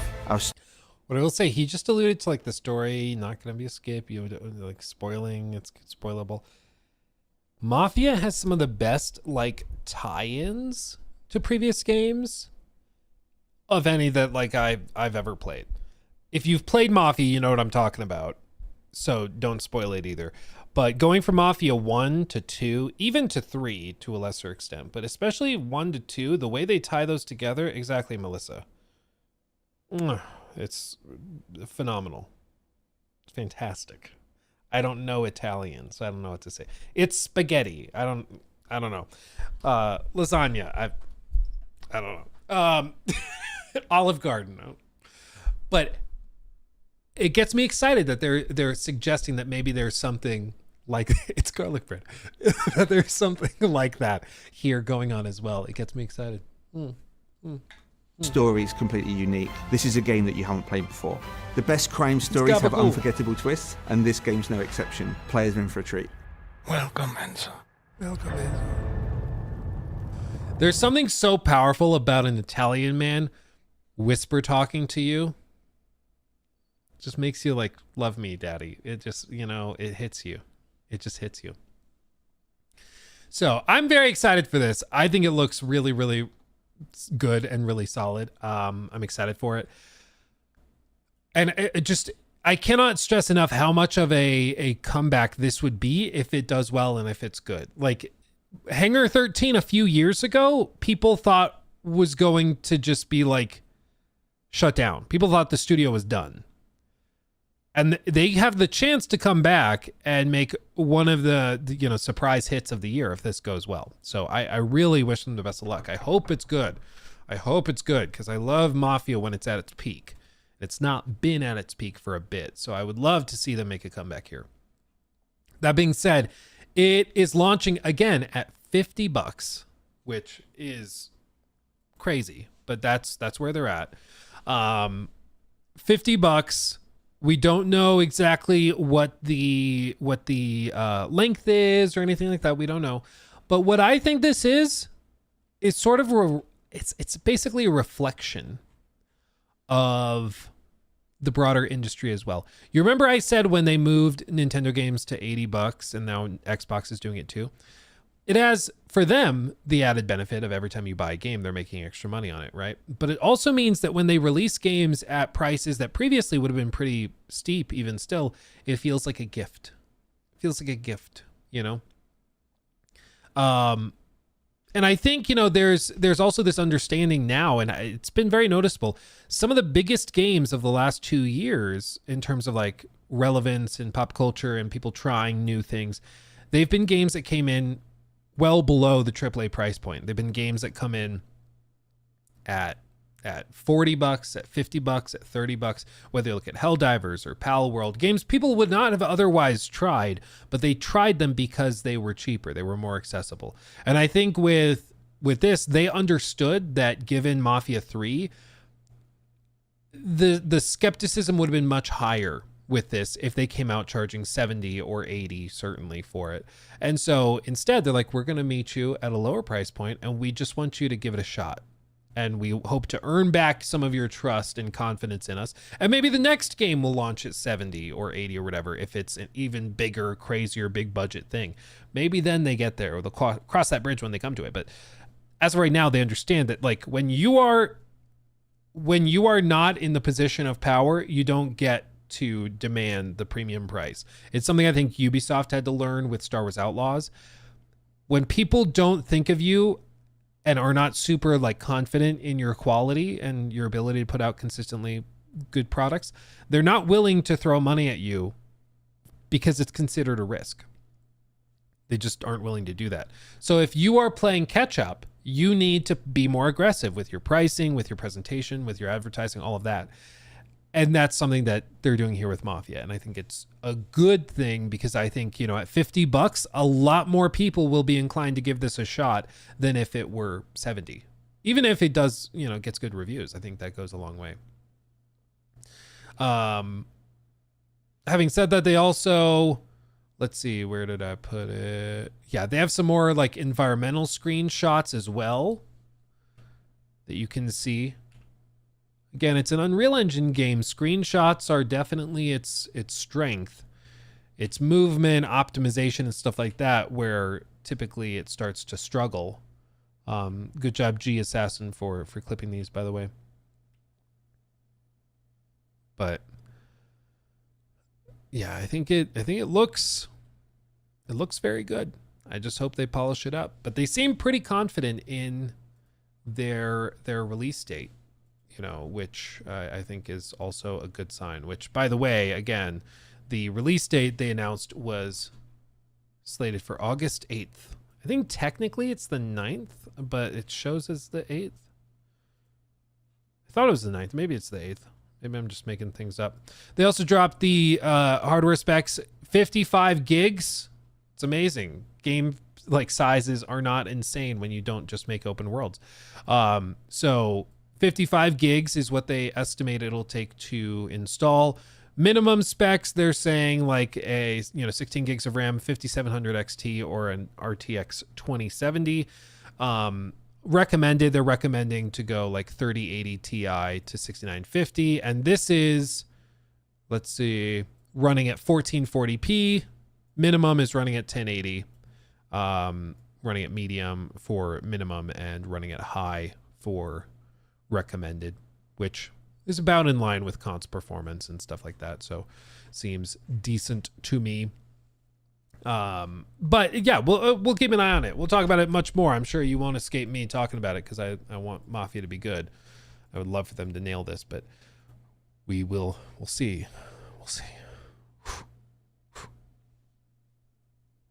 I'm getting a little bit of Indiana Jones vibe. Yeah, I could see that. I could see that. Do you think they'll make a 45 or 60 FPS mode for GTA because they need to make a build that runs on Xbox Series S either way? No, because the limiting factor is not GPU power, which is like the big gap between Series X and Series S. The gap and the demand for Rockstar games is almost always CPU. And the Series S to X does not have a major CPU like leap. So like the Series S was basically meant to run Series X games, but at a lower resolution and frame rate, but it can still run those same games. It's just if you think of it as a PC, it's like the GPU is weaker, but everything else is largely the same and the memory is less, but everything else is largely comparable or scalable. But like, just because it runs on the Series S does not mean that they'll be able to make it run way, way better on the like Pro and X and stuff. It just means it's going to run way worse on the S. Okay, so if the base is like PS5 Pro, Series X, it just means that the S is going to be like rough, man. It's going to be like at 720p. It'll run it, but it's going to be 720p at like, struggling to hit 30.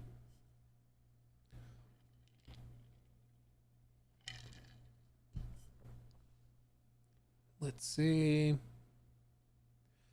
Cracked Oreo, thank you for the 5. What are the chances GTA gets delayed again? Decent. I'd say it's probably like 30-40%. Just because it's Rockstar and they delay their stuff a lot. Nitro, also thank you for the super chat as well. Marco, thank you for the 2. He kind of looks like Dustin Poirier. Oh, Jason in GTA 6. I could see that. You think first person will be a vibe to play? Yeah, when they bring it. Probably with PC. I think that's what they did with GTA 5. They brought it with the PC port. Let's see. Elijah, thank you for the 5. Do you think getting a PS5 Pro is worth getting? Want to switch to PC but slowly saving so I can get a higher end rig and upgrade my whole setup? For GTA 6, yeah. Other than that, if you have a PC, I think you're largely good. I think so. I think it's the in-game cinematic camera like Red Dead Redemption 2 and the cam/character highlights / look at events as the car drive automatically on a path in-game. I could see that. Or even just taking a cab like in GTA 5. You just take the cab and you look out the window. Do you think there would be any possibility of a day one PC launch either way with new delay? No. If they were going to have a PC launch day one, they would have announced it already. And they also don't need to. It'll sell very well by itself. They launch on PC. They also have problems with the online mode and hacking and all sorts of stuff like that. And historically, they almost always launch. In fact, I say almost just because I'm not aware of their whole history, but I'm pretty sure they've always done console and then they start on the PC port. They just focus on one thing at a time, which clearly works for them. But yeah, I don't think there's any chance it comes to PC. I just don't think so. Press F to pay respects to those playing GTA 6 on the Series S. Yeah, dude, for real. It's going to be rough. Let's see. I read that one. Lucidique, I read that one. Okay, I caught up on those. Shadow Daddy again, thank you for the membership. Let's see. Nilla Wafers rock. They do indeed. Thank you for the 5. I'm getting a little bit of Indiana Jones. Oh yeah, I read that one. Limit Breaks. Thank you for the 2. Hope you and the fam had a nice vacation. Yes, we did. It was quite nice. It was quite nice. Ready to get back into it because I've got a good amount of travel the next like month or so. So it was good. Excuse me. It was good to get kind of a reset and do a lot of stuff with the family. Shadow Daddy, thank you for the 5 as well. Sorry, a bit off topic. How does one access the Discord? Now that you're a member, all you have to do is go into your Discord settings, your personal ones, like the little gear button or whatever. And then there's a tab labeled connections. And then you just connect your, in this case, YouTube account to Discord. And then it'll pop up right underneath that and say, oh, the server, join the server now or whatever. It might even give a pop-up to join once you do that. So you just connect your account and then you're good. Jimothy, thank you for the, I can't read. Jimothy, thank you for the 5. What do you think of the Midnight Walk? It looks awesome, but I have a lot of backlog right now, so I'm deciding if I should wait and play it ASAP. I've just been going through it on Steam Deck, like on the flight. I had it, and yeah, I thought it's interesting so far. I've not gotten very far into it, but that's interesting. So ask me again in like a week. Sorry, guys, the coffee's not kicking in. My goodness. Let's see. Cupcake Bliss, thank you for the 7 Canadian dollar dues. If it's similar to indie, it's a hard pass for me. IMO. I stopped playing after I reached China. Yeah, I'm curious to see what the stats are for indie because I've heard from a lot more people than I would have thought through chat and stuff that they dropped indie before finishing it, which is interesting. I don't know, but I've heard that from a lot of people is that they didn't finish it, which is just interesting to me. Proto, thank you for the 28 months. Ooh, baby, over 2 years. That's fantastic. How is the PS5 going to handle this much for GTA? Or are the other devs just that bad at optimizing? Also, did you check the Dune gameplay? 28 months. Yeah, Dune is interesting. It's interesting. I want to try it. So who knows? Maybe I'll get the chance soon enough, but it's interesting. It's interesting. As for how are they doing that much? The other thing, like, they've had a lot of time, a lot of money to pour into it. So there's that. They also, like, I think it's a mixture of the other devs. It's just not a focus for them to reach this level of fidelity. It's just, why reach 100% fidelity potential when we could reach 70 and release a year earlier or 2 years earlier and do just well enough? You know, I think that that's a big thing. It's just the longer they take, the more money they pour into that side of fidelity stuff. It can pay off, but it can also just end up biting you in the butt. Like, if you look just at like graphical fidelity and stuff, look at like the Order 1886. They put so much time and so much effort and money into making that game look really good that it still looks really good by modern standards, despite releasing over 10 years ago. And, but you know, the game flopped and lost a ton of money and was a huge disappointment for them. So I think that that's part of it, is that you can push it. They, like other companies and teams, are capable of doing stuff that's similar. It's just so prohibitively expensive and so risky, because if it doesn't pay off massively, you just lost $1 billion, you know? And I just think they just don't want to risk it. Rage is also a god tier optimized engine. I mean, yeah, it's also very, very powerful. Limits Breaker, thank you for the gifted membership as well. Thank you. Okay. Whew, excuse me, guys. My goodness. Okay. Guess I need a nap today. Didn't even realize it. New segment. You guys knew we had to talk about this. Okay. I have to. New segment. There's a few things in life that are certain. You know, death, taxes, needing to pay that. Rockstar delaying games. PlayStation trying another live service game, even the last 5 didn't do too well. There's a few things we can be sure of, and one of them is Jeff Keighley Loving him some Hideo Kojima. He posted, after 20 hours of Death Stranding 2, I can confidently say Hideo Kojima is set to deliver one of the best games of his career. The gameplay ideas from Death Stranding 1 are deeply refined, and Kojima has infused the sequel with huge MGS-like action set pieces that are sure to delight fans. Now, this is kind of like Ronald McDonald saying he likes French fries. No duh. Like, this is not a shocker at all. Which is why, like, it's always been funny to me when, like, marketing teams focus on, like, fans of, or like hardcore fans of certain franchises instead of like the more, middle of the road people to convince. Because, like, if I see that like Skill Up is really into Death Stranding. I don't know if he liked the first game actually, so I'm not sure if that's certain. But like, if I saw that Skill Up or Jor or Jake Baldino, if I saw one of those guys was really into Death Stranding 2, that gets me more interested, right?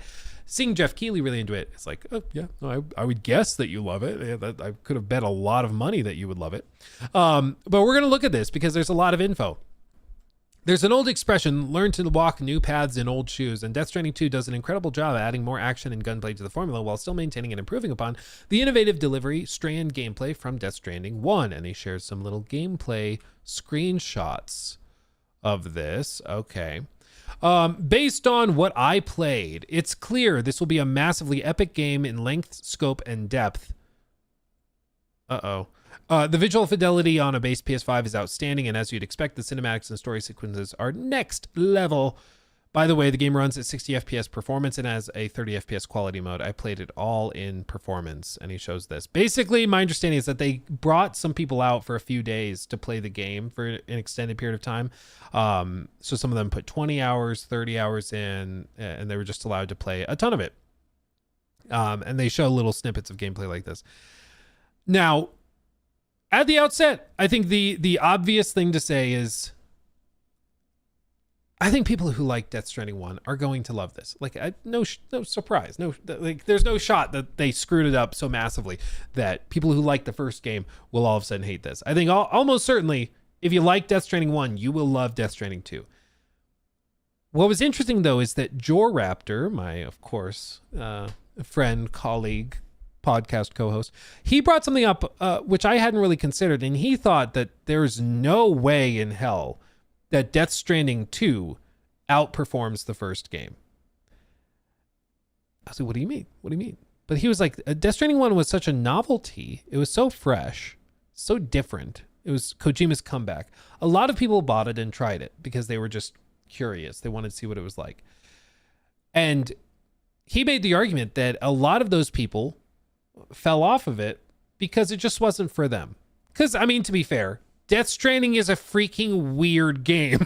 Okay, even if you love it, I think we can all agree it's freaking weird. Okay, but that one's gonna hurt. It's freaking weird, dude. It's weird as hell. And those people who fell off are not going to come back to Death Stranding 2, which is just Death Stranding 1 on steroids. I think a lot of people like myself, I was primarily frustrated with Death Stranding in the narrative department because I feel like Kojima is a good big idea man, broad strokes, but dialogue, he writes like an elementary schooler and, drowning in Ritalin. It's just largely unlistenable to me. It's really, really difficult for me to get through a 35-minute cutscene from Kojima. It's really, really tough.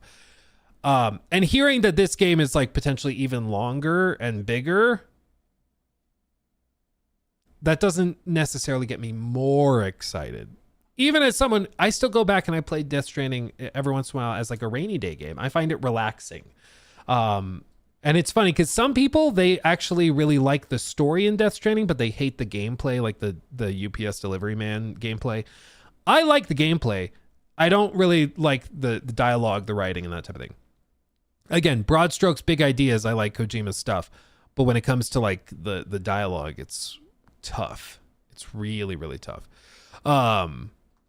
And it's funny because some of you have brought this up before. Yeah, he's the George Lucas of video games. And if you're not aware, George Lucas, he historically, like he's not good at dialogue, but he made Star Wars. Like, he knows what he's doing, okay? He knows the big ideas. He's got a very creative mind. He can go crazy and do things that are revolutionary. But when you ask him to write dialogue for normal human beings, he struggles. It's just not what he's good at. And that's okay. Not everybody's good at writing dialogue. That's okay. Not everybody's good at big ideas and broad strokes ideas. That's okay. But my frustration has been that Kojima, since going independent, has just been allowed to go crazy, and he has no restraints at all. And I think that actually hurts his games. I think he works better when he has an editor to tell him, no, we're going to cut this cutscene down. We're going to trim this. We're going to trim that. And then people won't fall asleep while listening to this 20-minute diatribe from some lady who's like married to the garbage man. And I don't even remember because it was tough, tough to get through. And I think this whole thing is kind of interesting because there's like Death Stranding 2 is a massive project for them, obviously. I'm excited to try it myself and see what they've got. But I did think it was really interesting that Jor brought up that he didn't think that it was gonna be able to outperform the original because the original was kind of a novelty. It was brand new at the time. It was fresh. A lot of people were just trying it out of curiosity because it was so different and weird. And now everybody kind of knows what they think about Death Stranding. There's no people sitting on the fence being like, oh, I'll see if I'm convinced. I think you either really like Death Stranding and you're into it and you're willing to play another one, or you thought it was miserable. My wife, she watched me play Death Stranding originally back when I was in my college house. And she will see like a screenshot of it when I'm like scrolling X or something, or I'll mention it like it's in the trailer splash reel for some event or something we're watching at the Game Awards or whatever. And she immediately rolls her eyes and she's like, oh, she hates Death Stranding. And she's like a pretty hardcore gamer too. She finds it painfully obtuse and boring. And like, she hates it. She hates Death Stranding. It's very funny. And you know, but whatever it would have been 7 years ago, she might have been on the fence like, oh, maybe I'll try it, maybe I'll give it a shot, it seems like it could be relaxing. But the more she saw of it, the more she hated it. And so I think there is, to a certain degree, fall off. The industry has grown and expanded for sure, but I am curious to see how this does. That being said, IGN also did the preview, and they have a little 8-minute video cut together with some of their impressions and like ideas and things separate from Jeff. Again, I appreciate Jeff Keighley's done a lot of amazing work for the industry. But like, if I want to know how the Buffalo Bills are going to play this season, I'm probably going to go to like the guy that just generally analyzes sports instead of the guy that's painted head to toe in Buffalo Bills, like face paints and attire and stuff. Like, the fans are great. I'm glad they love it. But like, Jeff is a Kojima fan. And so I wouldn't be shocked that he likes Kojima stuff. So I'm interested to hear maybe a more middle of the road take. Let's see.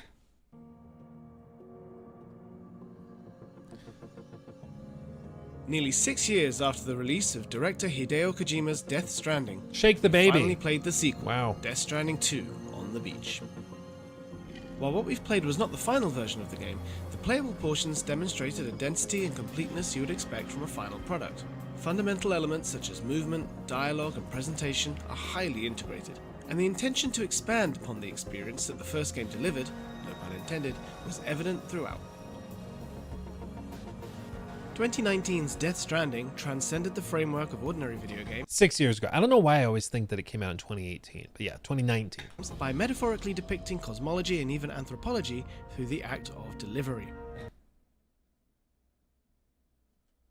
I want you to listen to that sentence again, okay? Just listen to this again. 2019's Death Stranding transcended the framework of ordinary video games by metaphorically depicting... Okay, it transcended the framework of ordinary video games. It transcended video games as an industry, okay? How? Cosmology and even... By metaphorically depicting cosmology and even anthropology through the act of delivery. Through the act of delivery.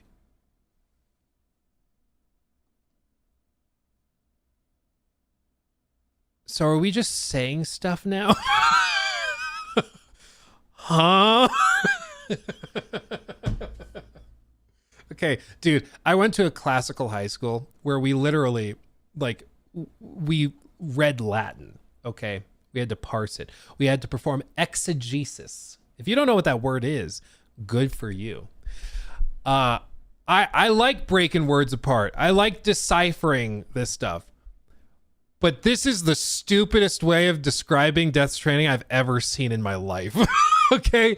No, it's not a metaphorical breakdown and analysis of cosmology and anthropology through delivery. You deliver packages and then build things that other players can use, and then other players build things that you can use.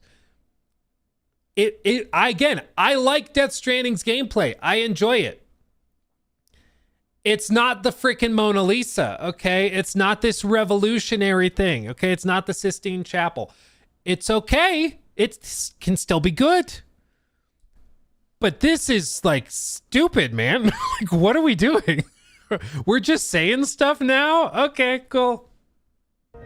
It was a game that challenged the idea of human connection through refreshing gameplay mechanics that fundamentally re-examined the very act of movement. It re-examined the very act of movement. This is what makes it so freaking difficult to talk about Death Stranding stuff, okay? This is the level of dialogue that we have to engage with. What do you mean it fundamentally re-examined the act of movement? You run and drive places. It's not...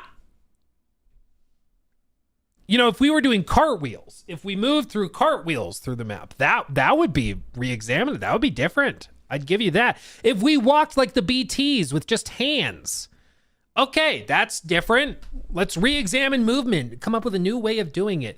You run and ride on zip lines, drive motorcycles that clip into rocks constantly and pressing the wrong buttons. You do that stuff. You build a little bridge. You do that. But to pretend like this is some sort of mass... God damn, I'm getting lightheaded. Let's see if we can get through a single sentence more before I pause Death it. Stranding was an undeniable masterpiece. I mean, I can deny it, so... I feel like it's kind of an oxymoron to say it's a...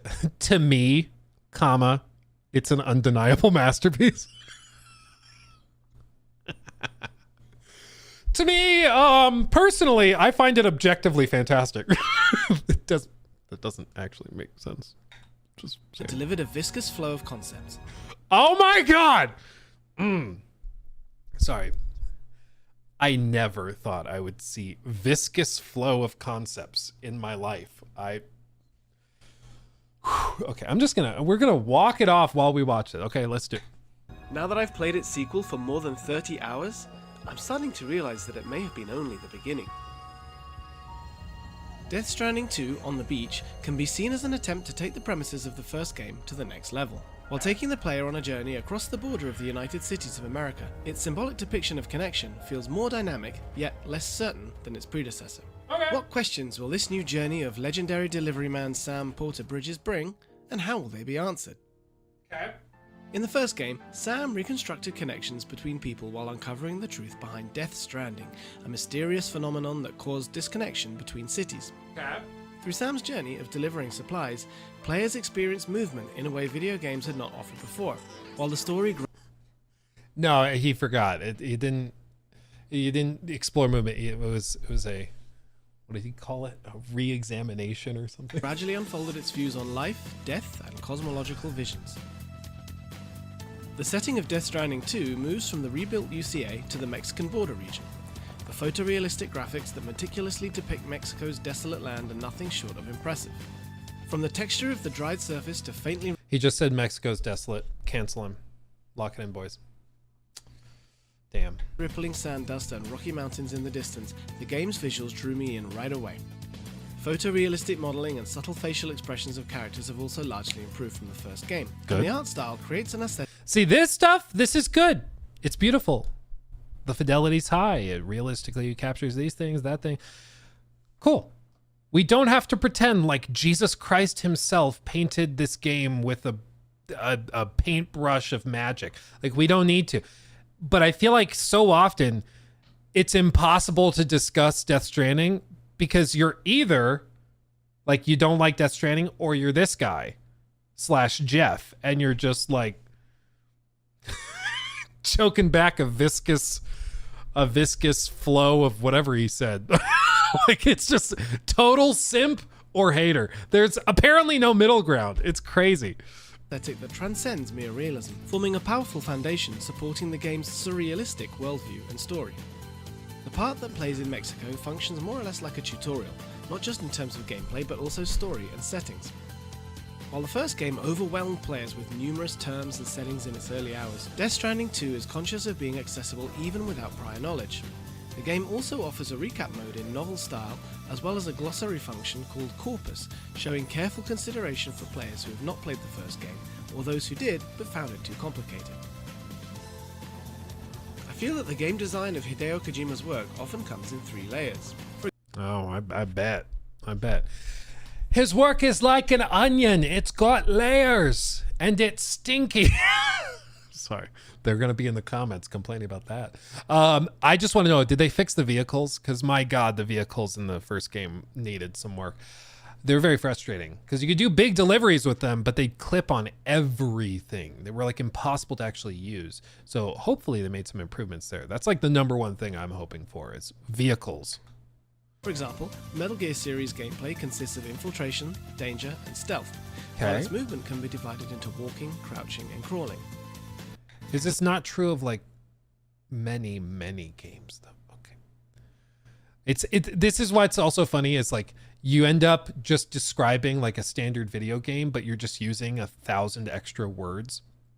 And in many ways it becomes analogous to almost like a simile of Kojima, like his work as well, is that sometimes like this could have been an email. This could have been a memo. And I feel like, again, there's parts of Death Stranding that I really like. But then there's a few other layers of nonsense. But if I critique those, I'm a hater. Nico says things donated $10 through Super Chat. At the end of the day, don't we all come from a viscous flow of concepts? I think you're right, Nico. Yeah. Really, maybe the point is that we were the viscous flow of concepts all along. But that's the thing is I'm frustrated, Nico, because it feels like there's like discourse around Death Stranding is either you hate the game and you're bashing it and everybody who plays it is a simp and a loser, whatever. We know the types that bash the game like that. Or you're this guy choking back a viscous flow of concepts about the game. And it's fine if you love the game, it's fine. But like to pretend like it's some sort of masterpiece, as he said, to me, it's an undeniable masterpiece, which doesn't even make sense as a sentence. But like, there's no middle ground. So I feel like I'm taking crazy pills.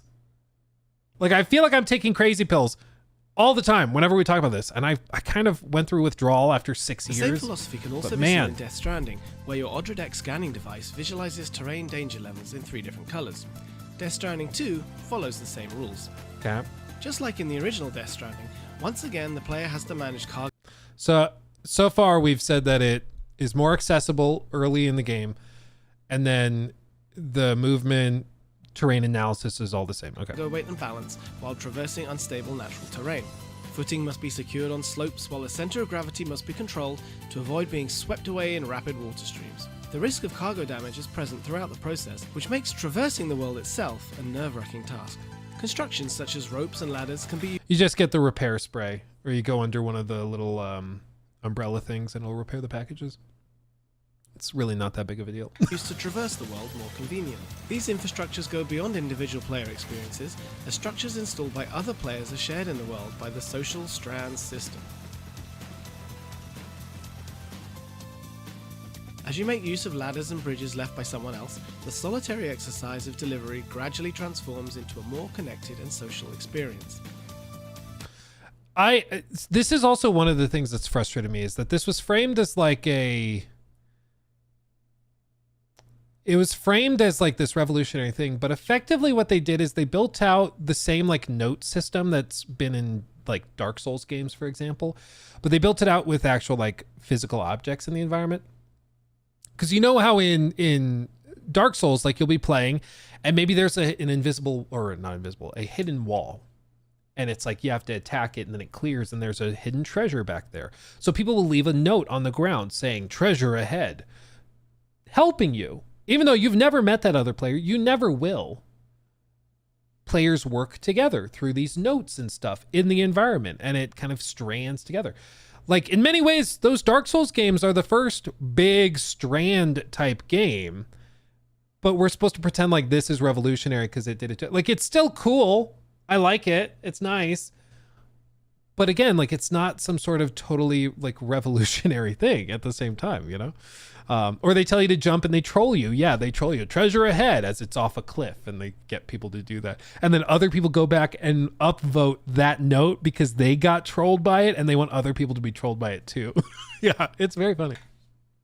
Tri-finger, yeah. In addition to highways, Death Stranding 2 allows the player to construct monorails too, which makes traversing its world a lot smoother. I think this is cool. This is like an evolution of the zipline thing. I always was frustrated that we could do the ziplines, but you couldn't have a ton of cargo like through your, if you're dragging it with the carts behind you. So doing big deliveries into the mountains was always really tough, if not just impossible that way. You had to run it all the way up. But doing monorails, this could be cool. Highways and monorails require a lot of materials, forcing the player to utilize the game's mines to gather them. As a result, establishing trade routes has become more central to gameplay than it was in the first game. While traversing the world itself has become more convenient, environments have become more challenging in return. The width of rivers can double due to rainfall, and natural hazards such as See, this is cool. Landslides? That's cool. earthquakes and sandstorms can occur. As a new feature, the time of day also changes in real time, which causes additional challenges for Sam. These natural elements interfere with player actions in various ways, such as footing collapsing due to flooding and earthquakes, or visibility worsening in sandstorms and nightfall. I'm guessing it also adds wear and tear to things you've built, so you have to go back and repair them. The sequel also boasts more room for customization. The Porter grade indicates Sam's current proficiency in a more direct way, while skill points can be used to enhance stats and obtain new abilities. You can specialize in either delivery, movement, or combat skills. This shows that once again, Kojima is utilizing 3 layers of gameplay in which the player can tackle the game's missions and obstacles. I mean, like he has, it's like a skill tree with 3 branches, so like, sure, but like, you see, it goes back to the layers, the brilliant, man, oh God. While delivery, movement, and combat skills can all be customized, combat plays a greater role in Death Stranding 2. In the first game, combat was limited and functioned merely as a way to secure supplies or to make your way through bases. Death Stranding Director's Cut already added infiltration missions into mule bases, but Death Stranding 2 builds more varied stages and systemized combat in the open world, seemingly as an extension of that. Well, it was always really dissonant because they're like, you can't kill people, otherwise it causes like the, you know, BT event or whatever they called them. So you can't kill people, otherwise it can screw everything up. So it's all non-lethal stuff, but then they're also trying to kill you. So it was always just kind of this weird dissonant thing. And I'm not sure if they've actually changed it here or if it's still just non-lethal stuff and that's all we're doing, but I don't know. New human enemy forces such as bandits and armed survivalists appear, and their bases are designed as stages with simple 3-dimensional structures. 3! He said 3 again! Void outs, that's the term for it. BTs, Thank or you. creatures that appear due to the Death Stranding phenomenon, also have new types. Larger BTs with stronger attacks make the combat more challenging than it was in the first game. Combat has become more tactical as well. By throwing a speaking doll, called Dollman, you can observe the That I was about to jokingly say, what's his name, Dollman? And I was joking. I was going to be joking about that, but his name is Dollman.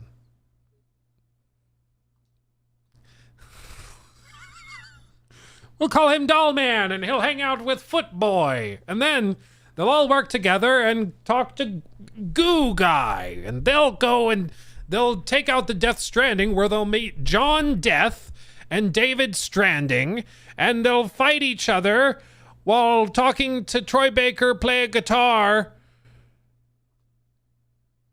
And then babies will be there. Like, dude, oh my God. Inside of bases from above to Viscous grasp enemy man. placement and movement lines. While close combat remains important, remote stealth attacks with the blood boomerang, Oh, you can use them. Cool. precision shooting with sniper rifles, and utilizing assault rifles and grenade launchers give the player a multitude of new options.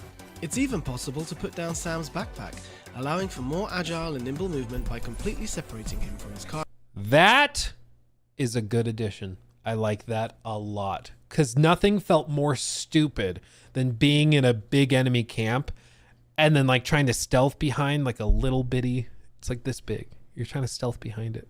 And then you have a giant stack of crates going 5 feet above it. It always looks so stupid. But now you can take it off. That's good. Cargo. Weight management directly connects to mobility, which greatly enhances tactical flexibility. Like layers, like 3 layers.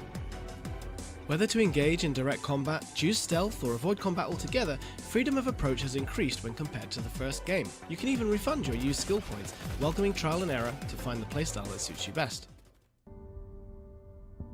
As partially revealed in trailers, after a series of dramatic events, Sam will cooperate with Drawbridge, a civilian company established by Fragile. As the setting moves from Mexico to Australia, a new journey begins. A mobile base called DHV Magellan. Thank you, Chuck. Chuck Gerbil donated $10 through Super Chat. I am genuinely curious about the possibility of this game selling well or not, especially now that the general public has already seen the gameplay formula from the first game.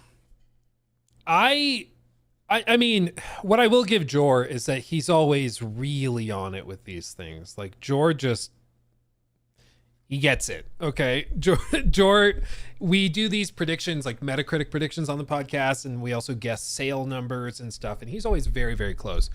So I think if you do break it down and you try to just look at it as like objectively as possible, if there is a certain number of people, like, you know, this was back in let's say 20, well, I'll do it this way. We'll say back in 19, okay, versus in 25.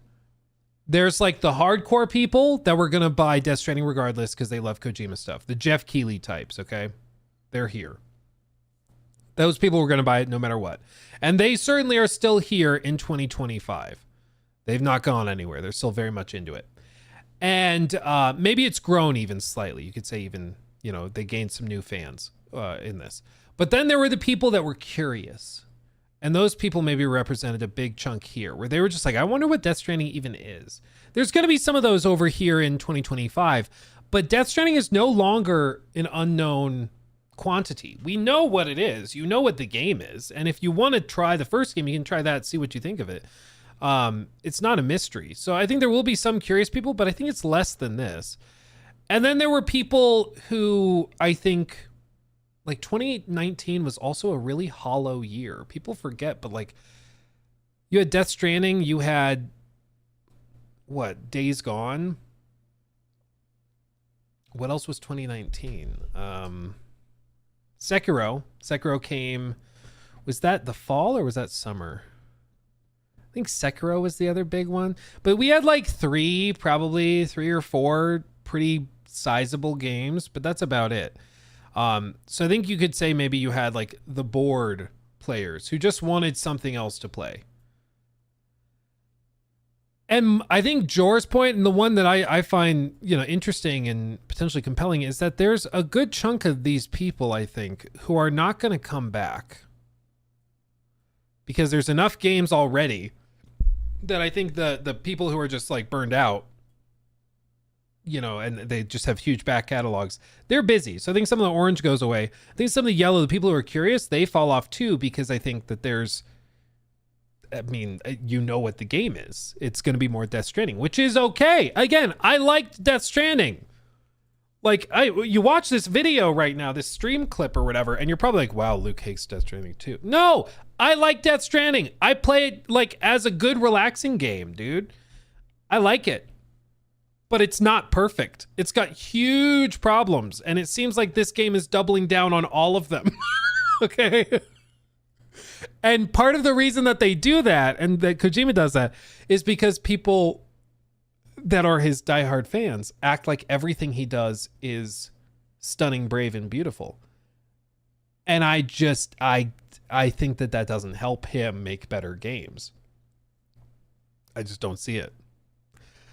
And hearing that it's going to be longer and bigger and girthier, I just don't know if that's the best thing for this game.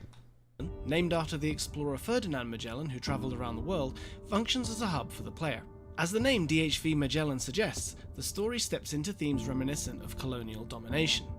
Furthermore, the rise of a private political organisation called APAC shows similarities with the PMC depicted in Metal Gear Solid 4.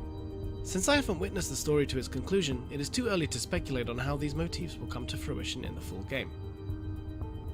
In Death Stranding, people were isolated and only porters traversed the dangerous outside world, which many noted seemed to foresee the COVID-19 pandemic.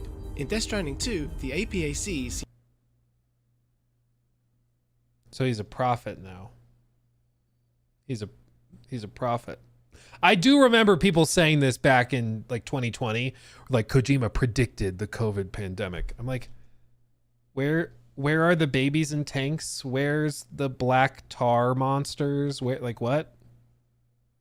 I don't see it. seems to resonate with recent movements of America's Doge. With such eerie points Hold of it, what? convexity, which many noted seemed to foresee the COVID-19 pandemic. Okay. In Death Stranding 2, the APAC seems to resonate with recent movements of America's Doge. With such eerie points of convergence with reality, I can't help but feel that there is a significance worth noting in contemporary times regarding how connections will be redefined in Death Stranding 2. Of particular note is the presence of actor Luca Marinelli, who plays a mysterious man. Both Marinelli's acting ability and the presentation of scenes he appears in leave a strong impression. The mystery of who this man is and why he stands in Sam's way will have players speculating for sure. Marinelli and For sure. It's already happening, I can tell. his character are just as captivating as Mads Mikkelsen's Cliff was in the first game. One concern I had during my 30 hours with the game was that I realized that the trailers contain content that delves quite deeply into the main story, to the extent that a lot of what happened throughout the game I was already somewhat aware of. Could it be that too much has been given away in the trailers? Or is there a big surprise awaiting players when Death Stranding 2's full picture is revealed? We can only eagerly await the game's June 26th release. I think this video is also a great indication of why you just have to be aware of how these companies select who goes to events like this, okay? Because when a game is reviewed, like people will look at it and be like, oh, Death Stranding got a 10 out of 10 from this outlet or whatever. Oblivion remake or remaster got a 10 out of 10 from this group or that group, whatever. Typically how these companies do it is that they have 5 people who work for them that are reviewing games, and the editor-in-chief will pick who gets assigned to that game based on their prior experience. So if you play a lot of Mario games, they'll probably assign you to review Mario Kart. If you play a lot of simulation games, they'll probably assign you to review the next Anno game or Civ 7 or whatever. And if you like Kojima games and you play a lot of Kojima's games, they'll assign you to go to the preview event and cover Death Stranding 2. So when you see an outlet do coverage that's really, really positive on a given game, you just have to remember that the people they've assigned to do that coverage almost always start as like fans of that type of game. So if they're doing a preview for Marathon, it's because they're fans of Extraction games. If they're doing a preview or a review for Death Stranding, it's because they're fans of games like this or of this franchise, what have you.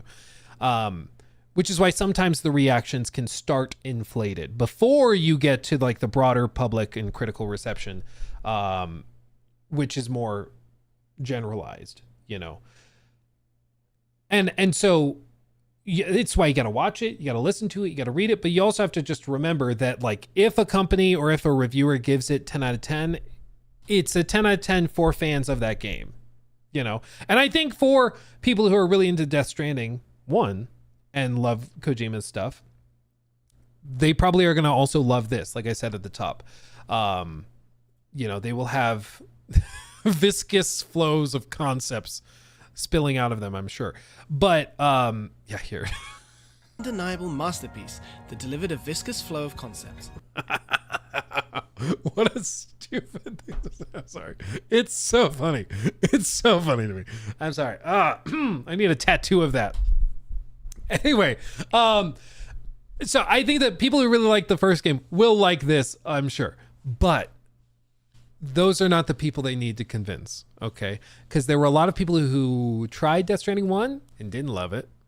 There were a lot of people who were interested, who fell off of it pretty quick. And I don't see anything in here that's going to make those people come back, which it might not need that to happen. I mean, I don't think it necessarily needs that to happen. But, it's not... I'm seeing stuff that I'm like, oh, that's interesting, but I'm not seeing anything that really blows my my socks off or anything. Shinobi did this collection of hands-on details. Press got to play a whopping 30 hours of the game. That's roughly 40% of the story, says Kojima. Tighter, pacier, whatever the hell that means. More dynamic and more gripping. Okay. 4 difficulty settings: story, casual, normal, and brutal. Played on base PS5. Good graphics, fantastically surreal boss fights. Takes 11 months after the first game.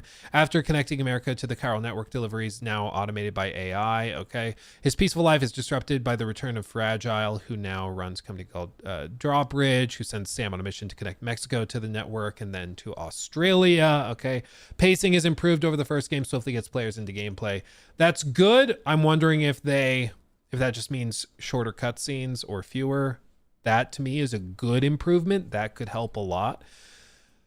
Corpus in-game glossary, similar to Final Fantasy 16, can be open at any time, including mid-cutscene to recap, explain plot points, characters, places. That's good. This is a good improvement and change. Expanding gameplay systems was a major focus. World feels more dynamic and diverse with opportunities for player expression. Player expression, that's such a meaningless term. But seeing things like the mudslides, flooding, sandstorms, that stuff is really cool. Still focused on taking cross-country delivery jobs through hostile landscapes, but much more evolved, like going from MGS1 to MGS2. Okay. More streamlined menus, clear info on your objective equipment. Yeah, I mean, the UI wasn't great in the first one.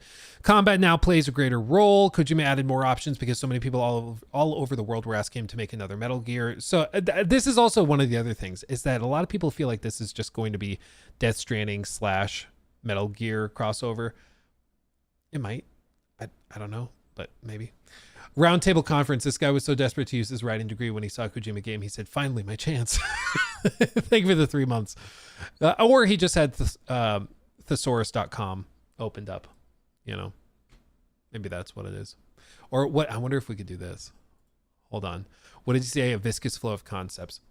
Can you describe Death Stranding in the most obnoxious and holier than thou way possible, using the biggest words you can to sound super duper smart? Oh my God, dude. Death Stranding, an opus of unparalleled profundity, emerges as a transcendent artifact from the visionary crucible of Hideo Kojima's intellect, meticulously engineered to subvert pedestrian gaming paradigms. Dude, this isn't even that far off. It's pretty close. This magnum opus constitutes an intricate tapestry of ludonarrative symbiosis wherein players, as the intrepid Sam Porter Bridges, navigate a post-apocalyptic topography suffused with ontological enigmas and metaphysical gravitas. The game's esoteric mechanics, centered on asynchronous multiplayer connectivity and the Sisyphean labor of parcel delivery, elucidate a dialectical synthesis of isolation and interdependence, compelling participants to forge ephemeral alliances across a fractured cosmos.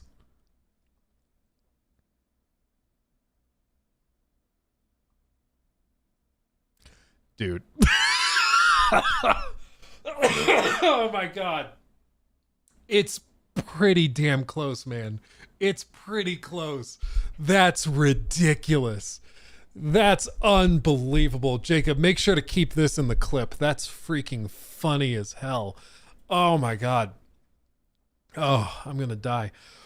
Whew, that's funny. Okay. Yeah, asynchronous online connectivity expanded with more structures like zip lines that now curve, safe houses for checkpoints, ramps that can shoot Sam across the air like Sonic.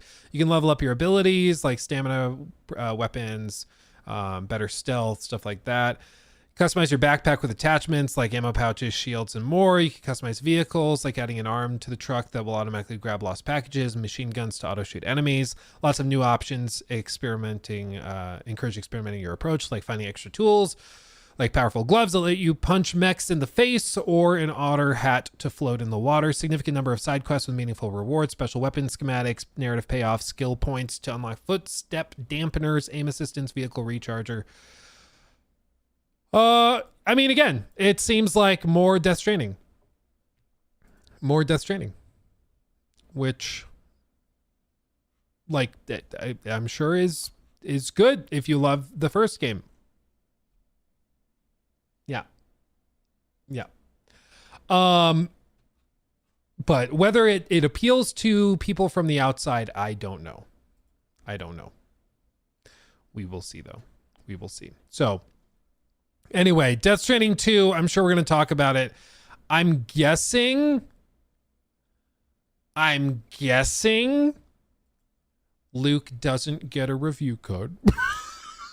Maybe they surprise me. I'm guessing that might be the case. Which, whatever. I'm going to say things are stupid when I feel fit to. And you know what? If they can't handle my viscous flow of concepts about the game, then that's their loss. That's their loss. Either way, it'll be out late June, and so we'll see what happens. Either way, seems interesting enough, but I think the performance of it is going to be really, really interesting. We'll see if Jor's right, because I suspect he might. I suspect he might be. Blake, thank you for that 5.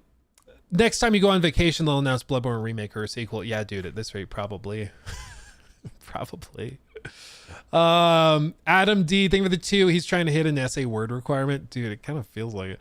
But that AI thing, it's pretty damn close, dude. There's some... I wish he used Verily. That would have been funny. Verily, to encourage with this work is to engage, not encourage. Verily, to engage with this work is to ascend beyond mere entertainment, basking in the rarefied ether of intellectual apogee. Oh my God, dude. It's pretty close. It's pretty close. But again, for me, I think at the end of the day, it's going to be interesting because they're saying it could take up to 75 hours to beat. And that's a lot. That is a lot. You know, and so if we were hoping for it to be a little bit more lean, I don't know, man. I don't know. We'll see. Buckle up, buckaroo. Let's see. Do we have time for this? No, I think we'll get to that. They did a performance preview for Crimson Desert, but I think we'll save it for Wednesday. I think we'll do that. Okay, close that. Yeah, we'll save that too. Okay. Verily basking in the rarefied ether of Kojima's viscous flow of concepts. It's just like, here's the, I mean, at the end of the day, if you're going to put out like a piece like that that's just dripping with viscous concepts, it's fine, but like we're gonna probably poke a little fun because it's so transparently like fanboyish. It's just, especially when you're not saying anything really novel or new or anything. It's just, you're describing pretty standard gameplay mechanics. Like you can walk, crouch, or go prone. It's 3 layers of gameplay. It's like, I mean, like that's just a lot of games, man. It's not really that remarkable. Again, I like Death Stranding, but my frustration with the game has always been that the fans make it really tough to engage with because it just gets so difficult. There was one guy, I don't think he's in the community anymore. If he is, you should reach out, say something in chat. But back when I was making my big critique of Death Stranding, I made a video where I basically I tried to coin the term Kojima syndrome, which was basically just this like flip of Stockholm syndrome, because it feels like no matter what Kojima does, it's brilliant. And so if something clearly is not working the way it probably should, it's intentional and it's brilliant. It's all part of it. It's like, oh, you don't like the sequence on the beach where there's like a 30-minute cutscene of just mindless, tedious dialogue that just never stops. I can say I don't like that scene. But those people say, no, it's supposed to make you feel like you're in purgatory too. It's all part of the experience. It's part of that. It's actually part of his brilliance. And it's like, no. Because even if it was the other way, wouldn't do that. I had people saying like the cars drive poorly. They clip into rocks. They like the bikes throw you off. Like the bikes and vehicles are just not great in the first game. They patched them later. They did some updates with the director's cut. And hopefully for the sequel, it's even better, but they just weren't great. They weren't great. They weren't quite there. And I had people coming into the comment section and sending me like DMs saying, no, Luke. The reason the cars are bad is because Kojima wanted to remind you that traveling through nature on foot is better because it connects you with nature. It connects you with the world. And Death Stranding is all about connection. So you have to be connected to the world by walking in it in your own feet. So if the cars were too useful, it would miss out on that. But you know what? If the cars worked way better than running, you know what they would say? It's to make you feel connected to the vehicle, because the vehicle lets you traverse and see more of the world to connect it closer and faster. So the vehicles are actually integral to the connection, which is core to the experience. No matter what it is, there is always a way to defend it. there's because it's not about evaluating it or critiquing it. It's about defending it. And that's when you're in the realm of like this weird, like, tribalistic, religious, faith-based mindset where you're not concerned with critiquing or evaluating, you're concerned with defending and justifying.